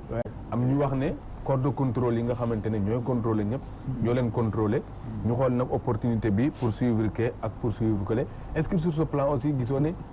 am na ñu xaw a prêter le flanc wala boog côté boo xamante ne am na beneen taxawaay bu ñu waroon gën a am boo xamante ne mooy tere lii yëpp wala boog kii am doole bi moom mooy seet priorité bàyyi priorité askan wi. waaw ci sama gis-gis bu gàtt jàpp naa ne opposition ci boppam am na erreur yu bare yoo xam ne def na ko ci processus bi loolu moom sama baat ca kaw am na yoo xam ne bu fekkee ne bëgguloo ko da nga koy wax mu leer ca teel dégg nga maam ñëpp xam avant ñuy ko voter loi bi. mais doo ko denc ci sa biir poche dégg nga maam gannaaw suba ngay wax leneen loolu moom c'est une inconséquence boo xam ne ñëpp gis nañ ko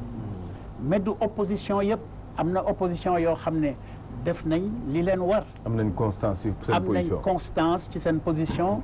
taxaw nañ jàkkaarloog dégg nga maam candidat bi nekk seen kanam dégg nga maam ba ñëpp a naw leen ci ba ñëpp gis ne ñii dañu gëm li ñuy wax waaye fi may waxee léegi maa ngi dellu si waat ci solution yi parce que c'est un vaste sujet mënuñu ko jeexal tey solution yi jéem naa cee wax benn Élie Charles Moreau pense que c'est irréaliste et effectivement ñu bari ñu ngi naan loolu naka la mën a am parce que day mel ni ki dañuy léser ñeneen ñi nga xam ne suivre nañ processus bi ba génn ci haut la main donc loolu da di ay vote yoo xam ne ak processus yoo xam ne kenn mënu koo sànni géej bon mais ce que je voudrais c'est que pendant qu'il est encore temps ce ministre de l'intérieur là bi nga xam ne moom il pose des problèmes à l'opposition mais Macky Sall na jéem a seet lu mu ciy def moom nee na moo bañ d'ailleurs njiit sax du wax loolu baat la kàddu la boo xam ne vraiment rafetluwuma ko mënoon na sax être un peu plus flexible ne danaa seet mbaa yu demee noonu mais dafa nekk carrément ma lànk du ma ko def benn ngoog deuxièmement dene du ko dindi est-ce que am nga yaakaar mu teg fii une autorité neutre comme ni ko ñeneen ñi sax ko mais on a vu des présidents de la République nommer des ministres des élections moi je serais partant pour que on nomme un ministre des élections maître Nguini il peut être parfaitement un ministre des élections on peut prendre un autre ministre des élections mais l'essentiel c'est que il soit objectif c'est ça warul parloo loolu lañ koy laaj deuxièmement mais suñu carte yi foog ñu génn anañu 600 000 à 1 million de cartes yoo xam ne ñu ngi nax saay kenn xamul ñuy balade wu noonu mais kooku rek mën na jeexal élection kooku rek mën na fausser élection deuxièmement je crois que il est temps que président de la République wàcc ci piédestalam maa ngi ko koy ñaan mbokk man Jacques Habib Sy personnellement maa ngi koy ñaan mu wàcc ci digg géew gi ñëw ak ay naataangoom toog ñu waxtaane càmbar li moom bu wàccee ci piédestal am est-ce que ñi dinañ yéeg ci marché yi fekk ko parce que loolu la nit ñi wax est-ce que appel am léegi ci jamono yi ñi pare nañ koy wuyu ak situation mais gis nga dans toute société il faut que mu am comme ni ko Élie Charles ak samay naataango yëpp waxee am na ay facilitateurs on n'est pas à court de facilitateurs kooku yàlla baaxee nañu ko am na ay kilifa yoo xam ne bu ñu jógee ñëw taxaw seet si Macky Sall dem fu nekk ci opposition bi defe naa ne mbir yi dinañ ko mën a waxtaan. Deuxièmement mais nañu bàyyi société civile bi nga xam ne moom mu ngi jéem par exemple bokk ci processus bi di ko càmbar di ko dooleel sax parce que au fond boo xoolee li société civile di def mooy jéem a seet ñi amul carte ñu wutal leen carte ñi nga xam ne le jour du vote ñu yónnee fu ne ay vérificateurs et cetera pour seet ndax ça marche ou pas dans les bureaux de vote itam ñu teg fa ay observateurs yooyu yëpp ça participe du processus de renforcement des élections mais à condition qu'on ait en face de soi un président un maître du jeu électoral boo xam ne dina ñëw toog ak nit ñi waxtaan ak ñoom waxtaan foog mu am léegi je vous le dis ici dans ce plateau de Walfadjri waxtaan bu amul on va vers des jours sombres au Sénégal ñaanuma ko yàlla nag yàlla bu mu am mais li ñu gis ci fan yi li mu ñu woon seex daf ñu woon ay xale parce que c'est la majorité c'est la jeunesse ay xale yoo xam ne dañu mer ils sentent que l'élection est en train de leur filer sous les doigts et ils sentent que ils ont leur mot à dire ñi ngay gis ñi mooy ñi nga xam ne ñooy dugg ci bateau yi di dem ci géej gi mbaa di xàll yoon ci biir désert bi ñoom rek ñoo fi fees del parce que amuñu xëy donc ñooñu faut qu'on leur trouve des solutions à leurs problèmes une des réponses qu'on peut apporter que le président seul peut apporter mooy apaiser le jeu électoral seet naka la nit ñi mën a jubóo ñu dem ci ay élections yoo xam ne dégg nga maam dès le lendemain nit ñi ku ci nekk yaa ngi dem vaquer à tes occupations jamono ñooy donc man daal c'est ça l'appel que je lance au président de la République dinañ ci ñëwaat léegi Elie Charles Moreau parce que ci côté boobu Jacques Habib Sy mu ngi alerté mu ngi tiit waaye chaque jour mbokk ñoom Bawa Diop dinañ la ne dara du xew jàmm ak salaam am ay politique ñooy werante non Baba maître Baba est dans son rôle wax naa leen que sànq sa njëlbeen waaw de toute façon il est contraint et forcé d'illustrer et de défendre la paix jàmm si biir réew mi mais il faut pas se leurrer c'est-à-dire que sànq Sanogo wax na benn affaire bu intéressante moo di fi mu nekk alternative waaw fi mu nekk on nous prend plus pour des dindes d'une farce dañu lijjanteetu mais le fond du problème moo di fi nekk alors que l'élégance eût consisté à faire de sorte que laaj sénégalais yi à quelle sauce vous quand même vous souhaiterez être mangé c'est aussi simple que ça la sauce dans laquelle elle souhaiterait être mangée Maître Baba Diop illustré na que mooy li may wax ni fi nekk il prend les devants pour dire que nii la justice war a nekk mais à la limite je reviendrai déjà sur son dédouanement légitime de Macky parce que sànq dafa ni Macky daf fi fekk yi fi am institution yi déjà dafay conforter une chose je dis que ni fi nekk en fait Macky Sall alors qu'on l'attendait ailleurs a réinstallé le parti socialiste originel le parti État ñett ñi taxaw nag ay symbole ak ay signe Abdou Diouf Tanor Moustapha Niasse mais Macky dafa dul xale lébu Macky Sall pulaar la lébu yi ñooy wax mag rakk topp mag il a invité les Sénégalais sur 3 choses moo di fi mu nekk le concept de rupture d'abord mais sa jeunesse ak à la limite ay espérance yoo xam ne effectivement lu Sénégalais yi wax assises yeeg yëpp loo wax mu nangu moo tax may wax ni fi nekk il n'a pas d'excuse mais il peut se rattraper absolument il peut se rattraper rek du ay affaire facilitation amatul c'est-à-dire que fi nekk pendant 7 ans il y a des rendez-vous qui ont manqué et qui auraient pu faire de sorte comme ni ko Wade daan defee à la salle des banquets muy recevoir opposition ñuy toog discuter ba fëgg ci table yi parce que nag benn chose am na moo au-delà de tout il y a le Sénégal qui nous rassemble coow li yëpp mooy loolu parce que coow li il aura le dernier mot mais il aura travaillé comme un bon disciple de Habermas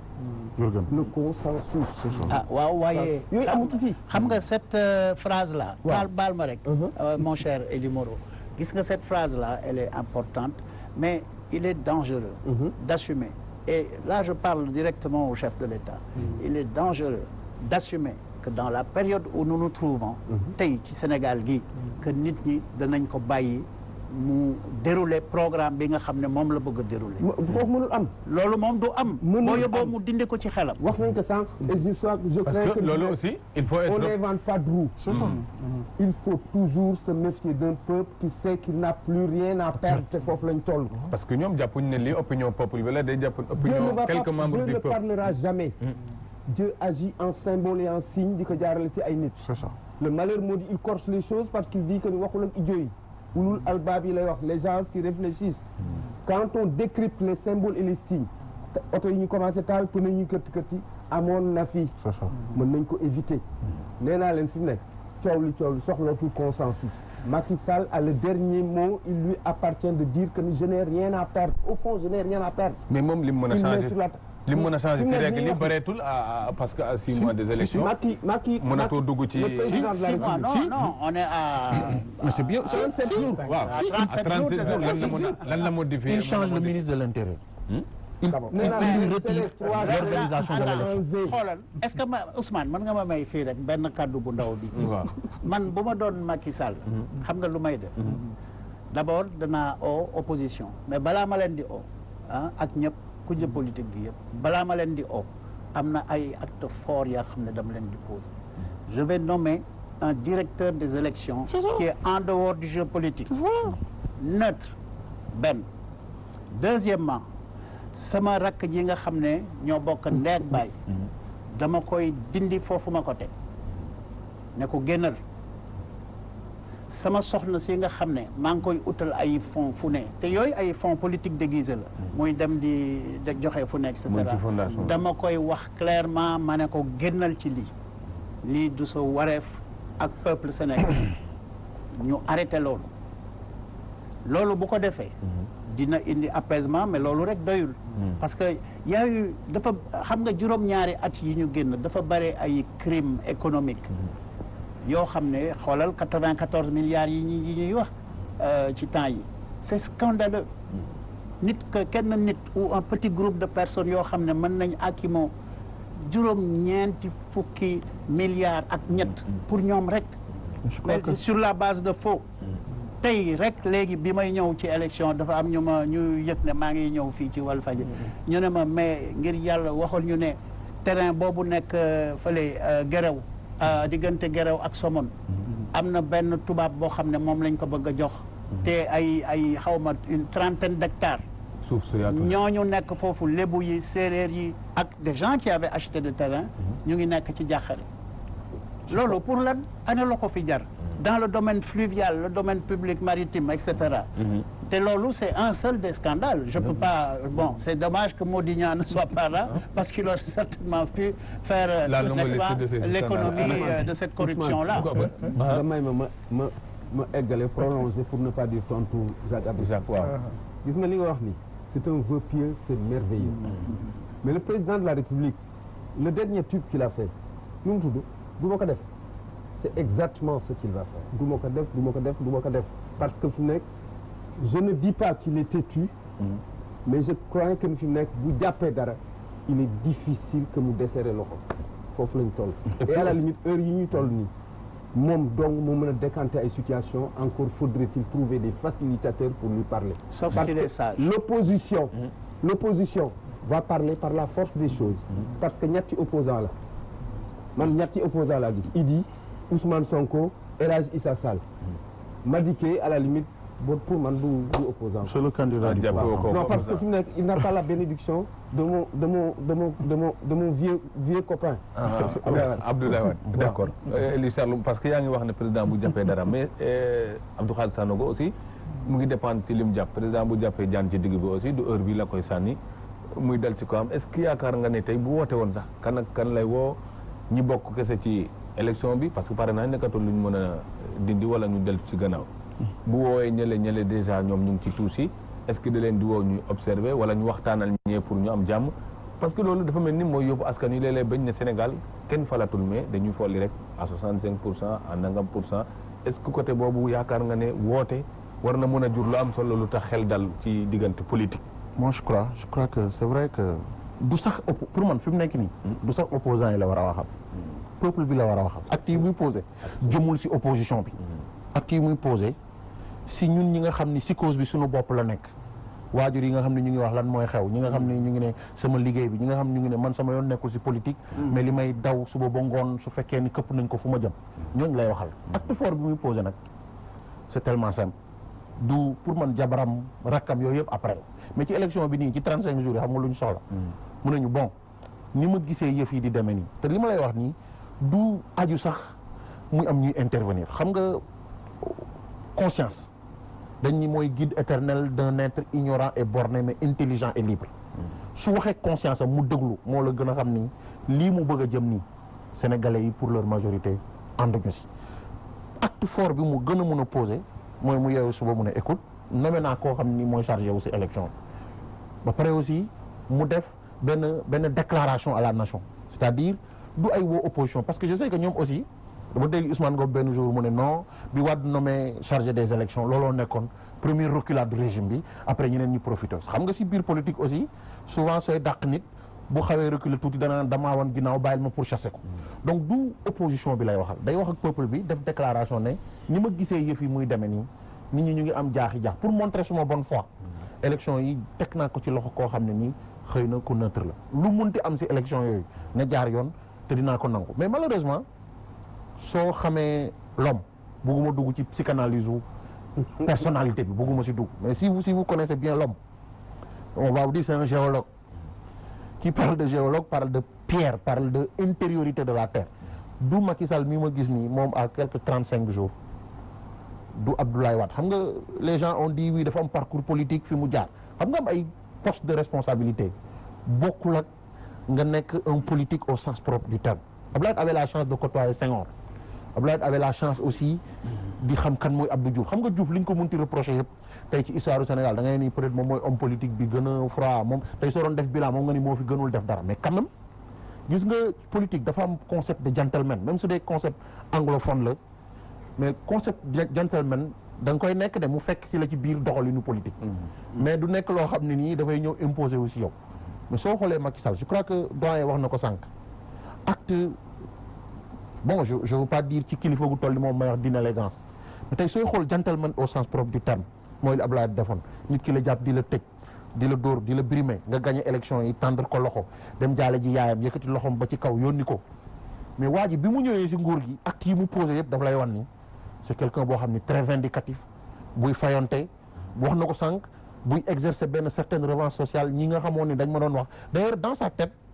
day ni non ñii dañ ma xeeb dinaa leen wan qui je suis d'ailleurs si coulisses yi ak couloir yi qu'est-ce qu'on te dit day wan ñoom ñi ñëpp xam naa leen ay ragal lañ ay bokkat lañ duñ def dara ban peuple yi doon wax duñ def dara yëpp finalement bi affaire yi tey on a vu ay président de la république yu fi nekkoon di fëgg seen dën da ngay sax ruus bu affaire yi dégénéré ñoom ñëpp tey ki la ci gën a ëpp fit te dañuy wax très souvent ne ki gën a ragal mooy ki nga xam ni dafay diriger avec terreur moi je crois que Sénégal lañ nekk di peuple boo xam ne nii tey il faut que ñu am benn auteur te Macky Sall comme il l'a dit je crois que soxlawul lépp si moom la dépend soxlawul nag ñu koy jox conseil bi soxlawul sax ñuy def délégation le président de la République en principe est la personnalité la mieux informée dans ce pays là mi ngi déglu rajo yi am na ñu koy déglul wax sa xalaat tey na est-ce que jàppul ne kon lu ñuy tiit dafay nekkul comme il est bien informé te réagirul ci fànn woowu xam nga loolu ci discours politique doo wane ni mukk damaa tiit wala damay jiixi jaaxal leader du ko wax xam nga suñu sondage yëpp wan na nguur gi ne ni mu jàppee affaire yi demewul noonu même si sax ñun sociologue avec Bourdieu ñun gëmuñu trop sondage mais tey sondage weesuwul nga dugg si clando yi nga yëg si voiture yi nga dem si jaaykaayu fonde yi ngay déglu may gay loolu mooy sondage sénégalais yi duñ la wax majoritairement ni dañ ne lii ñu jëm nii kat suñ mënoon am saafara dinañ ko def mais dafa am précédent quoi Abdoulaye ñëw na fi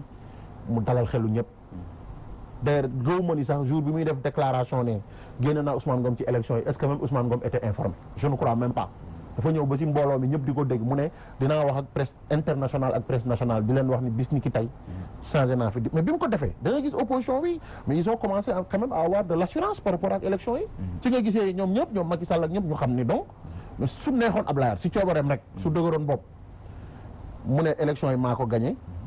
teg ay chiffres ci table ji gars yi commencé xeexoo peut-être que dinañ ko c'est vrai français yi mën nañ ci dugg wala occidentaux yi jàpp ko ainsi de suite mais en tout cas dina am bain de sang mais avec élégance mais revendication aussi comme garab la day meññi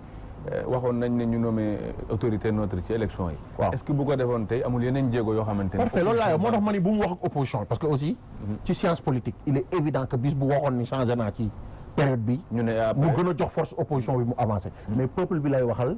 ak ñi nga xam ne aussi ñoom ñoo ŋànk kennu peuple bi. bis bu posé acte yi mais su boobaa le peuple sénégalais va leur dire kon yéen bëggu leen dem élection. kon doole ji ngeen di wax nekk fi. nommé nañu keneen processus bi leer et puis comme ni mu ko waxee carte yi mu joxe engagement ne fépp fu nañ joxe carte ba à 2 jours des élections amul ay délai ay date butoir ak ainsi de suite ñu ne sax ba jour élection yi ku soxla sa carte soo ñëwee sa centre vote di nga ko fa fekk nga récupérer sa carte nga dem voter ñu ubbi aussi ñi nga xam ne ñooy observateurs internationaux yi ak nationaux yi surtout presse bi ñu bañ a censurer internet bi nit ñi di am élection yi mu joxe engagement yu fort yoo xam ni sénégalais ay borom xel lañ su président kilifa gu toll ni moom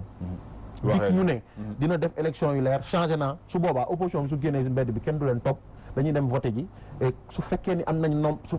population ak militants yi leen faral ñu xam ne ñoom lañ faral au cas contraire attention le président de la république aussi peut gagner une élection su gagné te peuple bi ànd ak moom mais opposition bi félicité ko ñu jàll à autre chose mais nii ci élection yu Aly Ngouille Ndiaye organisé si tëkkonte bi entre violence passionnelle bi nga xam ne moom la opposition bi yore ak ñoom seen violence instrumentale mais dama ni il y a tous les condiments pour que la tambouille saute. D'accord Abdou Khadre Sanogo Maître Baba Diop ci fi ñu toll nii nga xam ne egsi nañ nag foo xamante ne waxtaan jot na parce que itam am na ñaar ñoo xamante ne ñooy wax bu ñuy waaj élection mooy koo xam ne mooy fal ak koo xam ne mooy tiital nit ñi est-ce que yéen da ngeen jàpp ne ñuy tiital nit ñi ñoo fi ne ba tiitu leen te askan wi itam foo leen dégg rek ne jaaxle nañ ci fi ñu jëm. waaw c'est vrai parce que solution yi fii doyen yi proposé parce que c'est des sages. dëgg yàlla ñëpp ràññee yaakaar naa ne ñi ko war a dégg nañ ko te lañ ci war a def danañ ko def malgré que ñi ngi fi wax rencontre président ak opposition mais bu ñu fàtte ne aussi loolu amoon na fi Macky Sall je pense que il a quand même rencontré 1 ou 2 fois l'opposition ci table unidirectionnel voilà rek moo doon wax waaw mais ak nu mënta demee woo na leen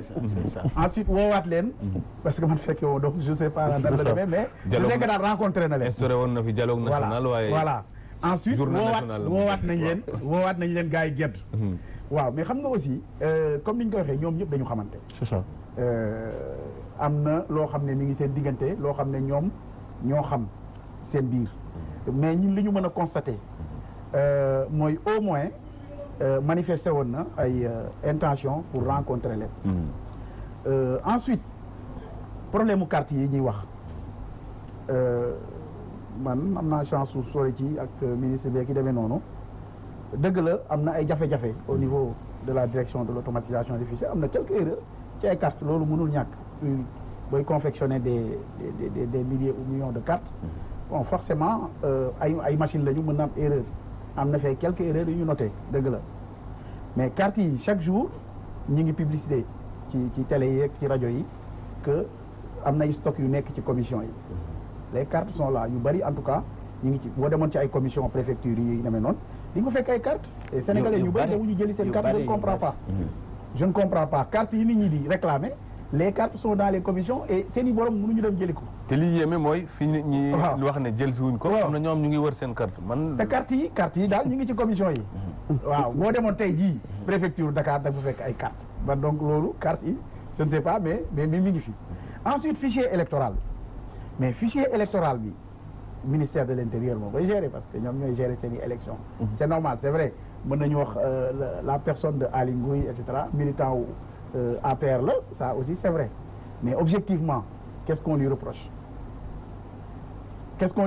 d'avoir dit quelque part parce que c'est vrai et ça peut-être pour man c'était maladroit que way dinaa def lépp pour sama candidat gagner c'est un réflexe il l'a dit mais objectivement ci processus électoral bi ban acte la posé boo xam ne mën nañu ne lii jaarul yoon wala méngoowul ak code électoral amul kon am na c'est des considérations subjectives wax na daal dina kii wóoluwuñ ko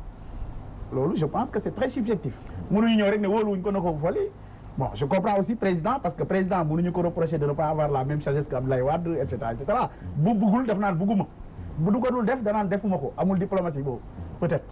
c'est sa personnalité il est comme ça il est direct il est franc il est honnête il dit ce qu'il pense changé ñu mu ne changé wu ma ko donc loolu c'est très clair ensuite li nga xam ne moo indi fitna bi mais fitna bi lan moo ko indi fitna bi kañ la commencé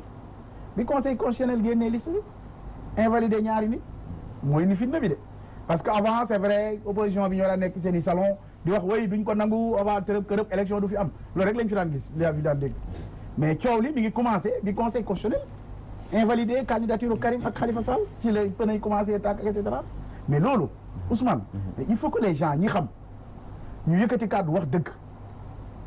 li invalidé candidature u ñaar ñële au niveau ku lire li nga xam ne moom la conseil constitutionnel génn amul lu ciy problème amu ci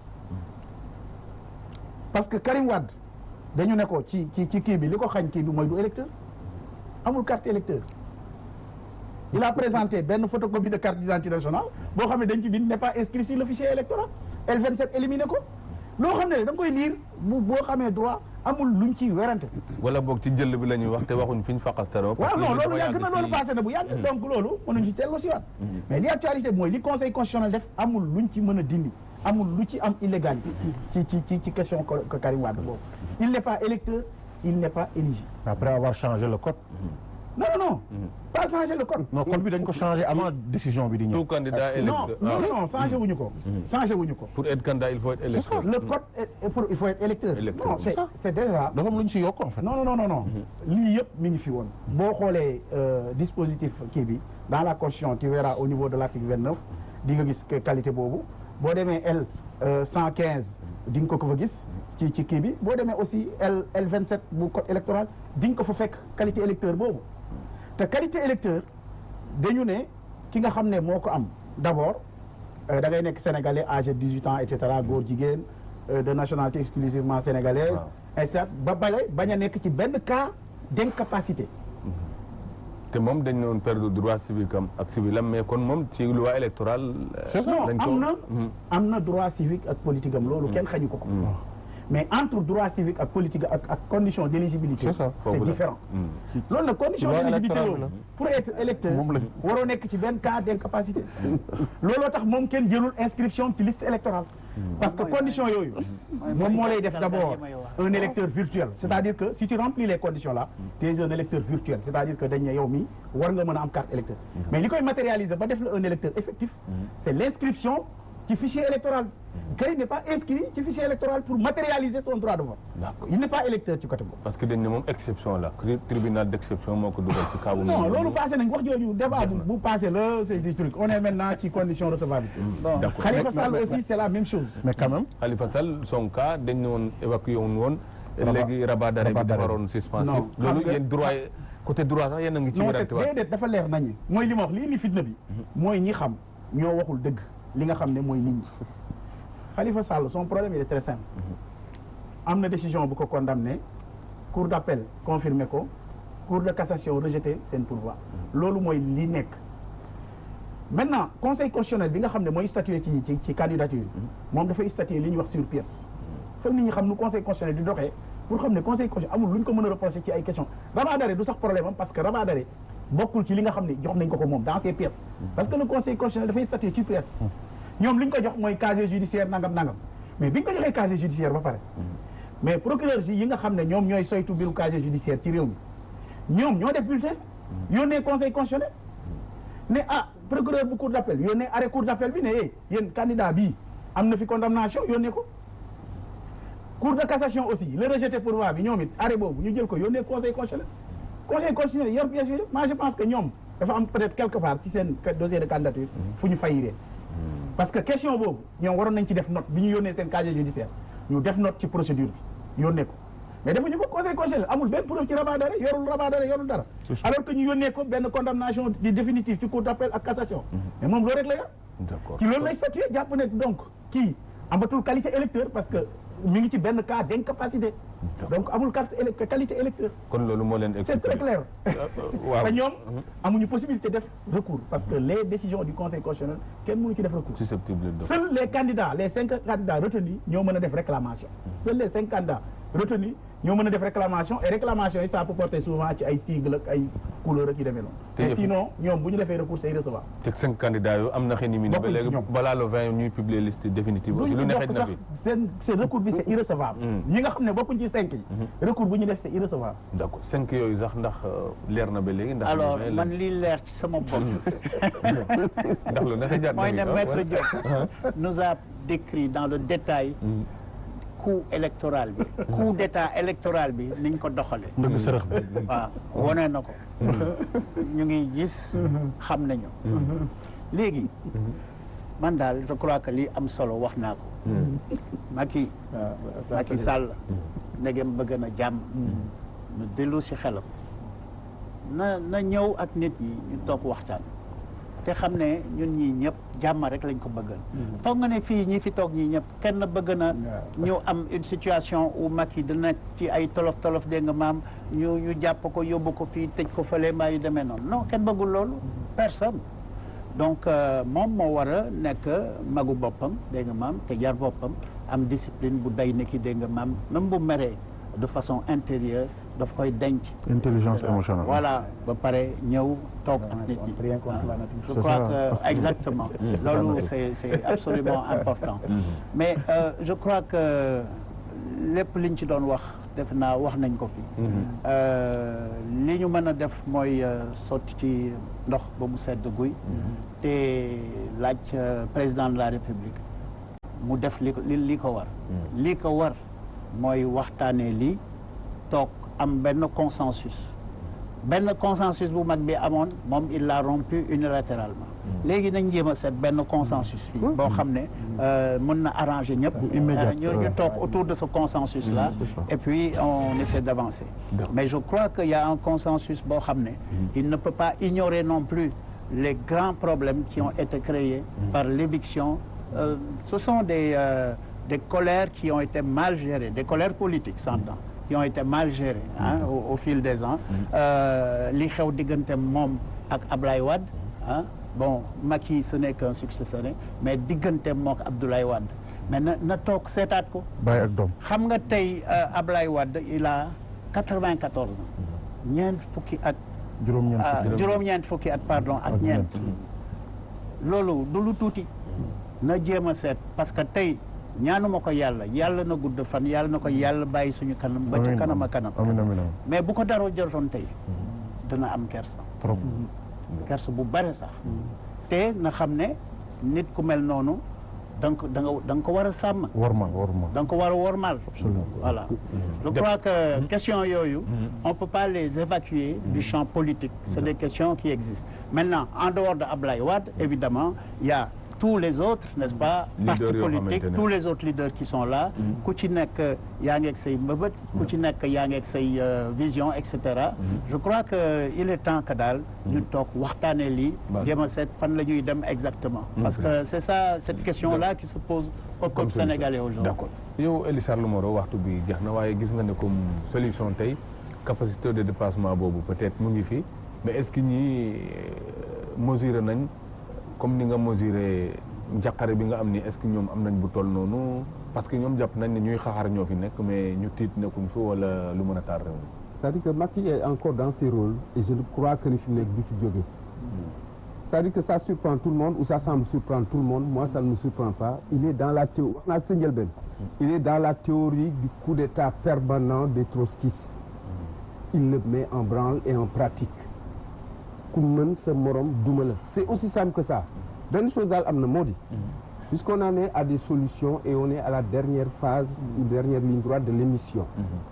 je crois que ni il doit prendre conscience d'une chose parce que coow li conseil yeeg yu mel noonu day wéet ak boppam comme nit ku normal la nuit porte conseil mais le recul aussi porte conseil et il est contraint et forcé lui de prendre du recul et de la hauteur par rapport à beaucoup de choses je crois que ni war na xam ni il a rendez-vous avec deux femmes sublimes kenn ci postérité la tudd kon ci l'histoire je crois que c'est un rendez-vous qu'il doit ne pas rater par rapport à lui-même mais par rapport à demain quand il aura cessé d'être le président de la République parce que benn nguur moo am bu éternel suñu boroom a ko moom c'est aussi simple que ça beneen chose bi nag moo di je crois que l'opposition moom laay wax ni grand bi en fait c'est pas une parole que j'ai jetée comme ça.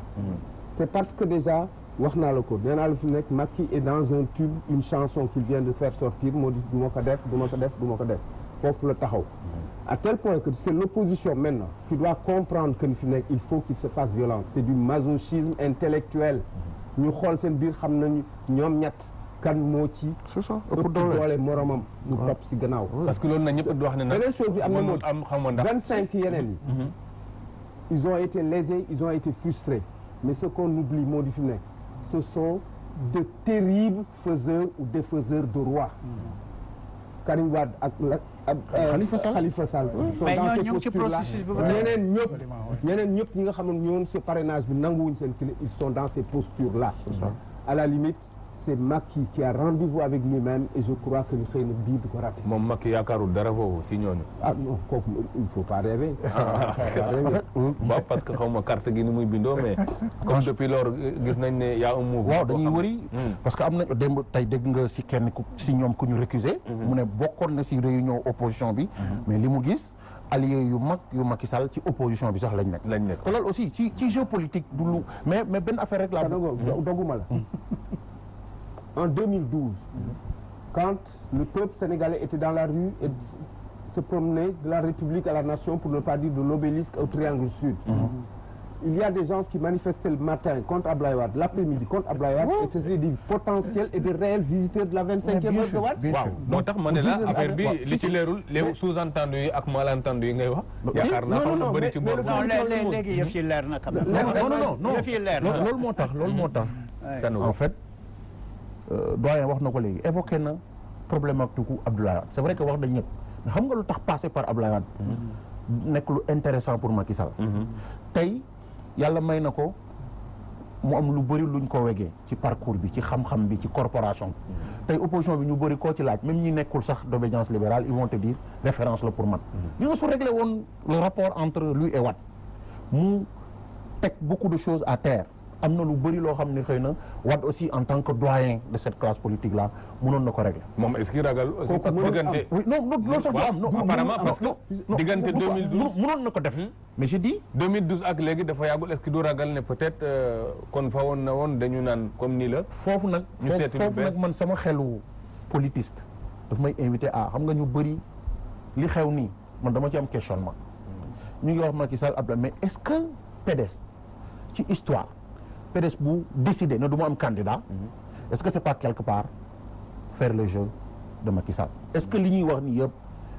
c'est pas pour baliser le chemin à Karim Wade su fekkee ni Macky parce que si biir moom laa la wax sànq dafa am ñaari logique bi gën a visible mooy ñi ñu gis léegi ci homme politique yi nekkuñu ci logique collective j'ai comme l'impression que ku nekk